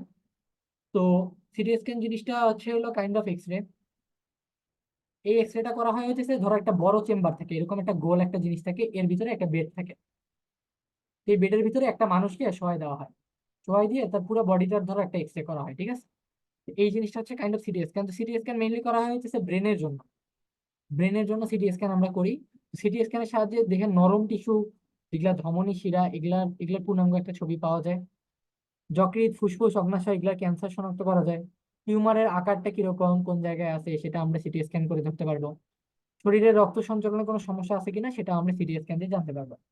দেখো এগুলো খুব একটা ব্যাখ্যা জানার দরকার নেই, জাস্ট খালি জানে রাখো যে জিনিসটা কি দিয়ে কাজ করতেছে আর এটার ব্যবহারটা কি, তাহলেই আমাদের এটা মধ্যে নিলাম, এটা থেকে খুব একটা কোশ্চেন আসে না। তারপর থেকে এন্ডোস্কোপি, ওই যে যারা দেখো না ওই যে বিষ খায়, সুইসাইড করে বা বিভিন্ন কিছু খাই ফেলে, তো এই বান্দাগুলো হয় কি, ধরো এই যে একটা মানুষ, ধরো এই যে এটা একটা হাত, আমার আর্ট খুবই বাজে, যেটা তার হাত ধরো, এই যে এটা সব পাকস্থলী, ঠিক আছে, এটা ধর সব পাকস্থলী। হুম। এই এন্ডোস্কোপি করে কি, যে বাইরে থেকে একটা তার তার অন্ননালী দিয়ে পেটের ভিতরে ঢুকায় দেওয়া হয়, পরে পাকস্থলীর মধ্যে কি কি আছে না আছে, কি অবস্থা আছে, এগুলো দেখা হয়। এন্ডোস্কোপি মূলত করা হয় দেখো ফুসফুস বা বুকের কেন্দ্রীয় যে বিভাজন, এই অংশগুলো তো হইতে পারে, পাকস্থলী বা ক্ষুদ্রান্ত বৃহদন্ত্রে হইতে পারে, স্ত্রী প্রজনন অঙ্গে হইতে পারে, উদর বা পেলভিসে হইতে পারে, মূত্রনালীর অভ্যন্তরে হইতে পারে, তারপর নাসাগহ্বর, নাকের চারপাশে সাইনাস, তারপর পলিপাস হইতেছে কিনা, তারপর কানের ভিতরে পর্দা ফাটে গেছে কিনা, এগুলো আমরা এন্ডোস্কোপিতে দেখতে পারি। তো এন্ডোস্কোপি কি, যে কোনো একটা তারের মাথায় খুব একটা সূক্ষ্ম একটা ক্যামেরা থাকে, এই তারটাকে পেটের ভিতরে বা যে অঙ্গে আমরা এন্ডোস্কোপি করতে চাই, সে অঙ্গের ভিতরে আমরা ঢুকাই দিই। ঢুকাই দেওয়ার ফলে যেটা পাই, যে আমরা ওটার ভিতরে চিত্রটা দেখতে পারি। তারপর আছে ইসিজি, ঠিক আছে, ইকোকার্ডিওগ্রাফি মেবি, হ্যাঁ ইলেকট্রোকার্ডিওগ্রাফি, এটার সংক্ষিপ্ত রূপ। তো ইসিজি হচ্ছে কার্ডিও, যে বললাম কার্ডিও, কার্ডিও কি সম্পর্কিত, হৃদযন্ত্র সম্পর্কিত। তো এই যে ইকোকার্ডিওগ্রাফি যখন নেবে, হৃদপিণ্ডের অস্বাভাবিক স্পন্দন বা যখন মানে খুব বেশি তাড়াতাড়ি পাম্প করবে, এগুলা হইলে আমরা ইসিজি করি। তারপর হার্ট অ্যাটাক হইলে ইসিজি করি। হৃদপিণ্ডের আকার যদি বড় হয়, এটাকে বলা হয় কার্ডিওমেগেলি। কার্ডিওমেগেলি, হৃদপিণ্ডের আকার তুলনামূলক যদি বড় হয়ে যায়, তো এগুলা নির্ধারণ করা হয় কিসের মাধ্যমে, ইসিজি। আর ইটিটি বলে একটা জিনিস আছে, এটা হচ্ছে এক্সারসাইজ টলারেন্স টেস্ট। তো সাধারণত ইসিজি করলে হৃৎপিণ্ডের যখন সূক্ষ্ম রকম কোনো সমস্যা থাকে, এটা ইসিজির মধ্যে ধরা পড়ে না। বাট যদি সেই জিনিসটা আমার সূক্ষ্মভাবে সূক্ষ্ম কোনো কিছু ত্রুটি নির্ধারণ করতে হয়, তখন হয় কি ইটিটি টেস্ট করি।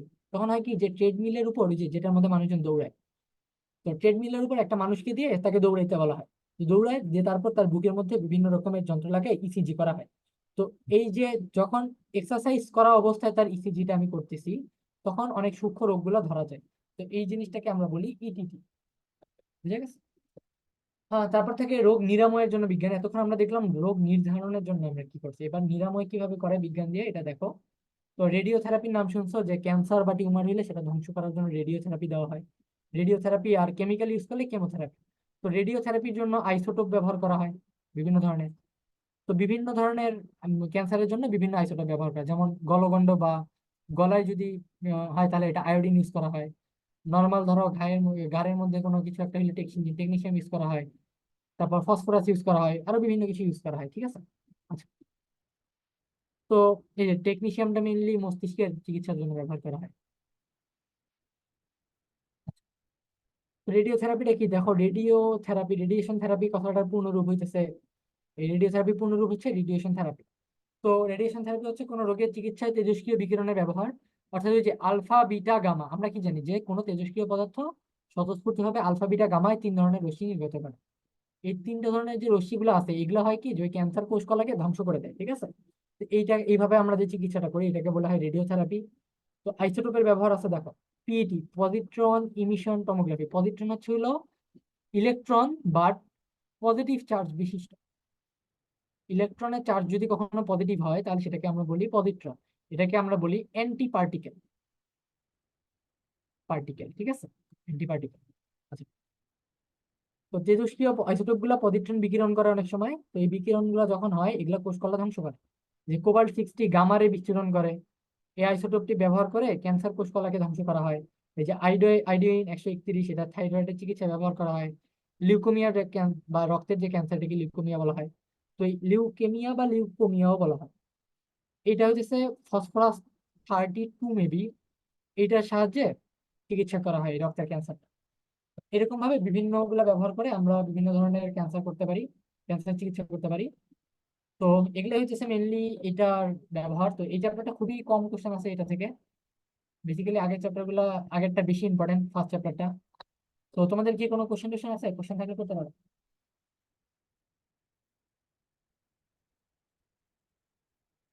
কোনো কোশ্চেন আছে ভাই তোমাদের?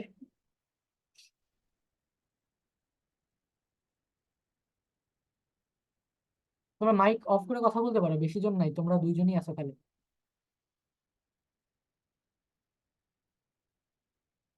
তথই ভৌমিক মেবি, আর একটা হচ্ছে তাজমা। তাজমা তুমি আনমিউট করতে পারো? বুঝছো সবকিছু? জি ভাইয়া, বুঝতে পারছি। ক্লাস একটু টানে করাচ্ছি, অ্যাডমিশনের ক্লাস, তো এই জন্য অনেক সময় বুঝতে সমস্যা হয়। বাট আমি আর কি ধরেই নিই যে এগুলো তো ভাই আমরা আগেও করছি, এর জন্য এত প্রবলেম হইতেছে না। হ্যাঁ, ওইটাই যে আগে করছে যেহেতু প্রবলেম, আমার কাজ হচ্ছে জাস্ট খালি ধরায় দেওয়া।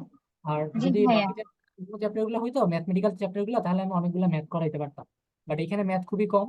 জি ওই ভাইয়া, যে প্রথমত তো তেমন কোনো ম্যাথ নাই, সিকিউ হইলে একটু বেশি হয় আর কি। হ্যাঁ, ওইটাই আর কি, যে ম্যাথ যেহেতু কম, জাস্ট খালি ওই যে ভার্নিয়ার স্কেলের যে ম্যাথটা ওইটাই ইম্পর্টেন্ট।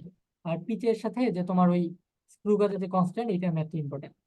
তো এই দুইটা ম্যাথ যদি পারা যায় মোটামুটি সবগুলো ম্যাথই পারবে এই চ্যাপ্টারে। দুটির ম্যাথ জি খুব ভাইয়া। একটা আসে না। ওই আমার বেলা খালি ওই যে জাস্ট ওই পিচের ওইটা দিয়ে 2টা ম্যাথ আসছে। আর 3টা আসছিল ওই যে ভার্নিয়ার স্কেলের ধ্রুবক একবার বের করতে বলছে, আর 2বার হতেছে মেইন স্কেলে পার্ট দেওয়া ছিল। আর ধ্রুবক আর সমাপতন বের করে আমার প্রকৃত পার্টটা বের করতে হয়েছে। তো এরকম ইজি জিনিসপত্রই আসে। এরকমই বিকারণে এই বিকারণ বলছি, তোমাদের ওই হলিক্রসে ওই সেম কোশ্চেনই আসবে। ঠিক আছে? এরকমই কোশ্চেন আর আসে। যে আলোর প্রতিফলন আর আলোর প্রতিসরণ, এগুলা থেকে কোনো ম্যাথ আসে? ম্যাথ বলতে তোমার ওই যে প্রতিফলনের যে চ্যাপ্টারটা, ওই যে ফোকাস আর বস্তুর অবস্থান বিম্বের অবস্থান, ওই সূত্রটা থেকে ম্যাথ আসবে। আর প্রতিফলনের জন্য যে লেন্সের ক্ষমতা, এখান থেকে ম্যাথ আসবে। এই দুটা কমন টাইপের। বাট এখানে একটা জিনিস মনে রাখতে হবে, তোমরা পরীক্ষা দিচ্ছ হইতেছে বাংলাদেশের শ্রেষ্ঠ যে স্কুল কলেজগুলো আছে সেই জায়গায়। তো ওরা জি ভাইয়া। সবসময় চেষ্টা করতেছে সব থেকে ভালো স্টুডেন্ট গুলোকে বাছাই করে নেওয়া। আর এদের টার্গেট থাকে হইতেছে পোলাপান যে চ্যাপ্টার গুলা পড়ে না, যেখান থেকে কম পড়ে ওগুলা করে না। এমনকি জি এরা ভাই, এমন যেমন আমরা লাস্টের দিয়ে চ্যাপ্টার গুলো কিন্তু পড়ি না, আমাদের লাগে না, সিকিউ আসে না, তার জন্য আমরা মানে এমসিকিউর জন্য একটু গাইড টাইড করে যাই শুরু। হ্যাঁ ওইটাই, ওই জন্য যে এখান থেকে কোশ্চেন বেশি আসে। বললাম না যে 15টা কোশ্চেন যদি ফিজিক্স থেকে আসে তার মধ্যে 5টাই আসছে একটা চ্যাপ্টার থেকে। এই চ্যাপ্টারটা জীবনে কেউ পড়েও না, সবার চিন্তা জি ভাবনা ভাই, থাকে প্রথমত সিকিউ দিব, জি ভাইয়া। এরকম। সো এই ঝামেলাটা থাকে, তো এই জন্য আর কি তোমাদের পড়তে হবে এগুলো। আর আরেকটা কথা যেটা বারবার করে বলতেছি, যে ওই যে তোমাদের বইয়ের মধ্যে এক্সপেরিমেন্ট দেওয়া থাকে না, ওই যে জি পেপার ভাইয়া। উদ্ভিদের এক্সপেরিমেন্ট, তারপর ওই যে হাইড্রোক্লোরিক অ্যাসিড আর অ্যামোনিয়ার এক্সপেরিমেন্ট, ওই এক্সপেরিমেন্ট গুলো থেকে এরা কিন্তু কোশ্চেন করে।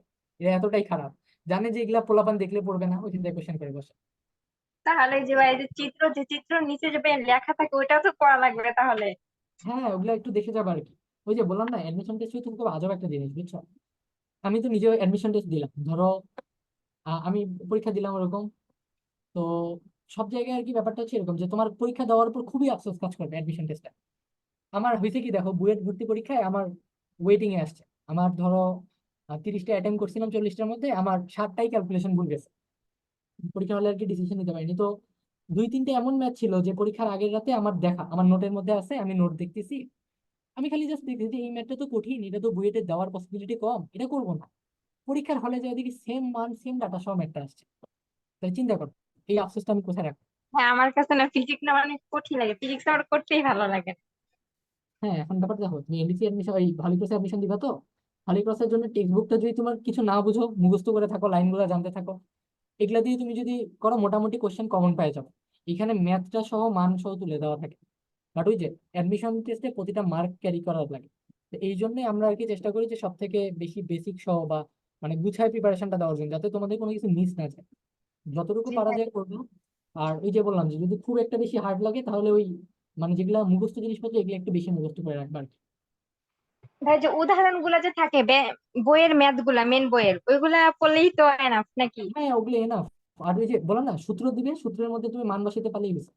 তুমি যদি জানো যে W=F, এফটা কি আর এসটা কি, মান দুইটা দিলে তুমি যদি অ্যান্সার করতে পারো, এনাফ, এর বেশি কিছুই আসে না।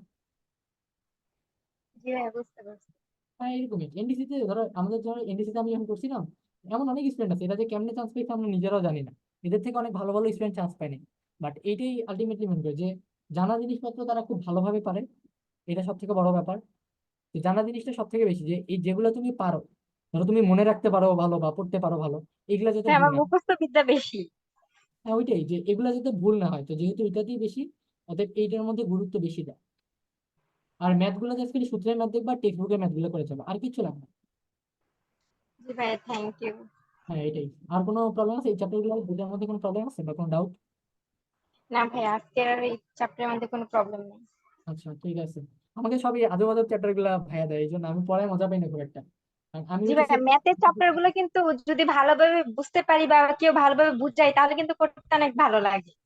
ওইটাই, মানে আমার আমার বেসিক্যালি স্ট্রং পয়েন্ট হচ্ছে হইলো মানে ম্যাথমেটিক্যাল পার্ট। আমি ফিজিক্স ভালো পড়াই, বাট ম্যাথমেটিক্যাল পার্ট গুলা, এই যে যেমন এই চিকিৎসা টিকিৎসা, এগুলো আমার পড়াইতে খুব একটা ভালো লাগে না। তার উপরে 2টা করে চ্যাপ্টার, আমার ধরো আমি প্রথম ক্লাস নিয়েছি 3টা চ্যাপ্টার একদিনে, তাও দিচ্ছে কেমিস্ট্রির বাদে চ্যাপ্টার গুলা, পরের দিন আবার নিলাম কেমিস্ট্রি 2টা চ্যাপ্টার একসাথে। তো এরকম করে দেওয়ার ফলে হয় কি যে ওই মানে পেজটা হারাই ফেলি আর কি। এই যে কথা আটকে আটকে আসে, খুব ফাস্ট পড়াই, পোলাপান অর্ধেকই বুঝেন, কিন্তু কিছু করার নেই, অ্যাডমিশনের ক্লাস এমন। তো এটাই আর কি ঝামেলা থাকে। তো আশা করি তোমরাও বুঝতে পারতেছো। আর প্রবলেম হলে তো জানাবা, ডিসকাশন গ্রুপে পোস্ট দিবা, বা এই যে আমাদের যারা সার্কিটের আছে ম্যাথ আমি গুলো আছে, চলবিদ্যুৎ, এখান থেকে কেমন টাইপের এমসিকিউ আসে? কোনটা থেকে? চলো সার্কিট। করি।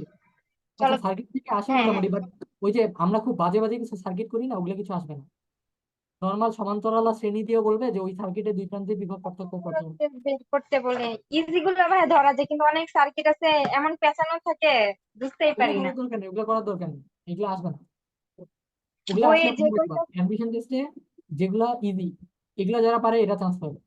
আর কঠিন জিনিসপত্র দেখা যাবে কেউই পাবে না, ওগুলো হচ্ছে র্যাঙ্ক বাড়ে। বাট তোমার তো র্যাঙ্ক নিয়ে কাজ না, তোমার কাজ হচ্ছে চান্স পাওয়ানো।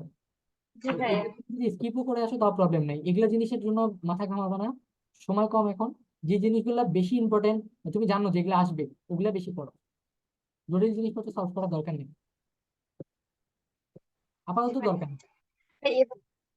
কোনো বই টই কিনবো, মানে এক্সট্রা হ্যাঁ বই কোনো বই যেটা। কেনা লাগবে না, আমি বললাম তো দেখো, আমি এনডিসি অ্যাডমিশন দিছি যে আমারটা, পুরাপুরি বই মুখস্থ করে, মানে আমি আর কি বই এ টু জেড মুখস্থ দিতে পারতাম। আমি তো গ্রামের স্কুল থেকে পড়ছি, তো এই জায়গায় হয় কি যে মানে মানুষজন খুব একটা বুঝায় পড়ানোর অভ্যস্ত না। তো আমি করতাম কি যে আমি বুঝতাম যে ভাই বুঝায় পড়ানোর লোক নাই, কি করবো, আচ্ছা মুখস্থ করে ফেলি। তা আমি আর কি লাইন টু লাইন মুখস্থ করতে পারতাম। আমি বিশ্বাস করো, আমি যে ম্যাথ গুলো আসছে হায়ার ম্যাথের, আমি হায়ার ম্যাথটা পর্যন্ত ক্যালকুলেটারে করিনি, আমি ডিরেক্ট অ্যান্সার বসে দিয়ে আসছি। এরকম বইয়ের ম্যাথ বইয়ের আছে। ম্যাথই এসে পড়ছে। হ্যাঁ, বইয়ের ম্যাথ মান সহ পুরো same। তো বলো তাহলে ভাই আজকে থেকে যাই, এক মাস যে ছুটি পেয়েছে, বই পড়লেই তো এনাফ। হ্যাঁ, বই পড়াই না তোমার। সব থেকে বেশি আফসোস এটাই হবে, ভাই আমি কেন বই পড়লাম না। বইটা হচ্ছে সব থেকে বেশি ইম্পর্টেন্ট। এই জন্যই তো বলি যে টেক্সট বুকটা, কারণ দেখো টিচারদের কোশ্চেন করতে দেয় কেমনি এটা জানো তোমরা? মানে বইটা আমি ভালোভাবে জানা আছে কিনা ওইটা জানার জন্যই তো। না না না, টিচারদের ধরো যখন তোমাদের যেমন কি সিস্টাররা আসে, তো এই ফাদার বা সিস্টাররা টিচারদেরকে সিলেকশন করে, যে সব টিচার কিন্তু কোশ্চেন করে না, অল্প কয়েকজন কোশ্চেন করে। তো যে টিচাররা হ্যাঁ, কোশ্চেন করবে ওদের আগে কিন্তু বলা হয় না যে আপনি কোশ্চেন করবেন। হুট করে একদিন যা বলবে যে ঠিক আছে স্যার আপনি কোশ্চেন করবেন তাহলে। তো তখন ওই স্যারকে নিয়ে আসে, সে কোশ্চেন করতে যায়। যখন কোশ্চেন করতে যায় তখন হয় কি যে ওদের হাতে খালি জাস্ট খালি এনসিটিভির টেক্সট বুকটা ধরায় দেওয়া হয়, কোনো গাইড দেয় না, কোনো আলাদা বই দেয় না, জাস্ট খালি এনসিটিভির বইটা দিয়ে দেয়, দিয়ে বলে যে এখান থেকে আপনি যা পারেন কোশ্চেন করেন। এখন উনি তো হচ্ছে কলেজের টিচার, উনি তো আর জানে না যে এসএসসি তে কি আছে না আছে। তো সেই জন্য উনি চেষ্টা করে যে টেক্সট বুকের মধ্যে যা আছে এইখান থেকেই কোশ্চেনটা করা। ঠিক আছে, এই জন্য দেখা যায় ম্যাক্সিমাম কোশ্চেন হচ্ছে টেক্সট বুক থেকে কমন করে। এই জিনিসটাই আমরা ধরতে পারি না ম্যাক্সিমাম। এই জিনিসটা যদি ধরতে পারো তাহলে অ্যাডমিশন আর হবে আমরা তোমার। আউটের বই অনেক বেশি পড়ে যাই, পড়ার কমনও পাই না। হ্যাঁ, কমন পাবা না, আর ব্যাপার হচ্ছে যেটা পড়া দরকার ছিল ওটা পড়ো নাই, দেখা গেলো যে পেপারোমিও উদ্ভিদের কোশ্চেন দিয়ে দিবে। তো এরকম সেটাই হাজার ভাইয়া। দিয়ে দিবে। হ্যাঁ, তো ওই জন্য ওইটা আর কি বেশি করে দেখবা। আর আরেকটা ভালো রেকমেন্ডেশন আমি যেটা দিতে পারি, তোমাদের হলিক্রসে কি এমসিকিউ করে এখন? ভাই আমাদের বসে মানে যেমন মর্নিং এ হলো এমসিকিউ করলো, তারপর হলো বিকালের দিকে আবার করলো যে এক কথায় প্রকাশ, তারপর আবার ওই যে বর্ণনামূলক প্রশ্ন যেটা 2 মার্কের ওইটাও করতে পারে। আচ্ছা, তার মানে ফিক্স নেই, এনডিসির মতো, তাই তো? হ্যাঁ হ্যাঁ, মানে তোমাদের 3 শিফটে সব থেকে পরীক্ষা হবে, আলাদা আলাদা আর কি। আচ্ছা ঠিকই আছে। তখন কোনটা? এমসিকিউ যখন তুমি করবা কি প্র্যাকটিস করার জন্য বই নিছো কোনো? ভাই আমি যে নৃত্যের একটা বই আছে ওইটা নিচ্ছি আর কি। আচ্ছা, নিতে আর খুব একটা করা লাগবে না। দেখো এখানে একটা হ্যাক্স বলি তোমাকে। তোমার এই এসএসসি গাইড আছে না? জি ভাইয়া। গাইডের মধ্যে ইয়া এমসিকিউ গুলো মডেল আছে না? টেস্ট পেপার না, এটা মেন গাইড যেটা। হ্যাঁ, মেইন গাইড। তো এই জি এমসিকিউ গুলো ভাইয়া। আছে না? জি ভাইয়া। বইয়ে করবা কি ওই যে এমসিকিউ যে মডেল টেস্ট, ধরো 25টা করে এমসিকিউ দাও না সাবজেক্ট ওয়াইজ। হুম হুম। এই 25টা এমসিকিউ তুমি চেষ্টা করবা 15 মিনিটের মধ্যে অ্যান্সার করা। যে কয়টা হবে হোক, বাট 15 মিনিটে 1 মিনিট বেশি নিবা না। এমনি করে করে প্র্যাকটিস করে, এটা প্র্যাকটিসের জন্য খুবই ইম্পর্টেন্ট। কথা বুঝা যাচ্ছে? কারণ টাইম একটা বড় ব্যাপার অ্যাডমিশনে, তোমাদের টাইম কম থাকবে, কোশ্চেন বেশি জি থাকবে। ভাইয়া। এই জন্য এখন থেকে এমসিকিউ। এইরকম ভাবে প্র্যাকটিস করবে। জি ভাইয়া। আর এমসিকিউ হলে তো টাইম একটু বেশি লাগবে, কারণ 100টা আবার ম্যাথ আছে, আবার ক্যালকুলেটর না দিলে হ্যাঁ, ওই জন্যই দিতে ওই যে হবে। বললাম যে যেগুলা তুমি দেখো, যেগুলা পারবা সেগুলা একটানে দাগাই যাবে, আগে চোখ বুলাই যাবা, যেগুলা একেবারে শিওর দাগাই ফেলবা। যেগুলো একটু হার্ড মনে হবে সাথে সাথে স্কিপ। দুইবার করারও দরকার নেই। একটা ক্যালকুলেশন করতেছো, কোনো কারণে তোমার অপশন গুলো মিলতেছে না, ধরো তুমি জানো যে এই ম্যাথটা কেমনে করে, বাট তোমার অ্যান্সার মিলতেছে না, তুমি তখন কিছু করবা না, ডিরেক্ট ওই ম্যাথটা স্কিপ পরে করবে। আগে যা পারো দাগায় আসো, তারপর আবার আরেকটা রান দাও, এটাকে আমরা বলতাম রান দাও। প্রতিবার রানে যেগুলো পারবা দাগাই ফেলবা, আর যেটা একেবারে কঠিন ওটা সব থেকে বেশি স্কিপ করার চেষ্টা করবে। এইটা হচ্ছে অ্যাডমিশনের সব থেকে বড় ব্যাপার। পরীক্ষার হলে মার্কের তোমার প্রিপারেশনের উপর মার্ক থাকবে 10%, বাকি জি ভাইয়া। 90% মার্ক তুমি পাবা হচ্ছে হলো তোমার স্ট্র্যাটেজির উপর। এই হুম। জন্য এটা খুবই ইম্পর্টেন্ট, বুঝা গেছে? জি ভাই, আমি যে মিটারের বইটা কিনছি একটা মানে আমি কিছু বুঝি না, এত শর্ট শর্ট করে দেওয়া, মানে আর কি মাথায় আপাতত কিছুই পড়ো, ঢুকে না। যদি খুব একটা পড়তে ভালো না লাগে স্কিপ করো, ওটা পড়ার দরকার নেই। তুমি জাস্ট খালি ওই টেক্সট বুকটা পড়ো মেইন কথা, তাহলে আর ওই এই গাইডগুলো থেকে প্র্যাকটিস করো। সাধারণ জ্ঞানটা আর হচ্ছিল বাংলা আইসিটি গুলা পড়ি আর কি। আচ্ছা, হ্যাঁ ওগুলো এমনি তো আসবে, ফিজিক্স। আমাদের বেলা হ্যাঁ আইসিডি আসছিল। হ্যাঁ, আইসিটি দেওয়া, সেখানে বাংলাদেশি বিশ্ব পরিচয় থেকে ওই যে সাধারণ জ্ঞান ওইটাও দেওয়া আছে। ওইটা একটু বেশি পড়ি আর কি। আর এমনি ম্যাথ, ম্যাথ দেখি কিন্তু ফিজিক্স কেমিস্ট্রি আর বায়োলজিটা পড়ি। পিসিএম এ একটু বেশি জোর ফিজিক্স দিতে আর হবে, বুঝছো, কেমিস্ট্রি এগুলা থেকে পড়ি। বেশি মার্ক আসে। পিসিএম এ জোর বেশি দিতে হবে, বুঝা গেছে? ঠিক আছে, যে সাবজেক্ট গুলো গ্রুপ সাবজেক্ট। হ্যাঁ, গ্রুপ সাবজেক্ট এটা ওটা বেশি গুরুত্ব দেওয়া লাগবে আর কি। আর বাকিগুলো গুরুত্বপূর্ণ, ইংলিশটা একটু বেশি দেখবা, ইংলিশও খুব ইম্পর্টেন্ট। যেটা ইংলিশটা দেখতেছি, হ্যাঁ এখান থেকে আর ইংলিশই করতেছি। হ্যাঁ, তো আর ইংলিশ তোমার কি আছে? হ্যাঁ বলো। ইংলিশে মানে কি কি আসে আর কি, কেমন টাইপের আসে আর কি? এটা বলা খুবই ডিফিকাল্ট, কারণ ইংলিশের এদের কোনো সিলেবাস নেই। তোমার এইচএসসি রিলেটেড গ্রামার যে কোনো কিছু আসতে পারে, হইতে পারে সেটা ন্যারেশন, হইতে পারে ভয়েস, হইতে পারে ধরো সেন্টেন্স চেঞ্জিং, হইতে পারে পাঞ্চুয়েশন, যে কোনো কিছু ভাই, এদের লাইট মাথায় ফর্ম কোনো অফ কিছু হলে বলা সম্ভব না। তো এটা আর কি তোমাকে করতে হবে আর কি। বা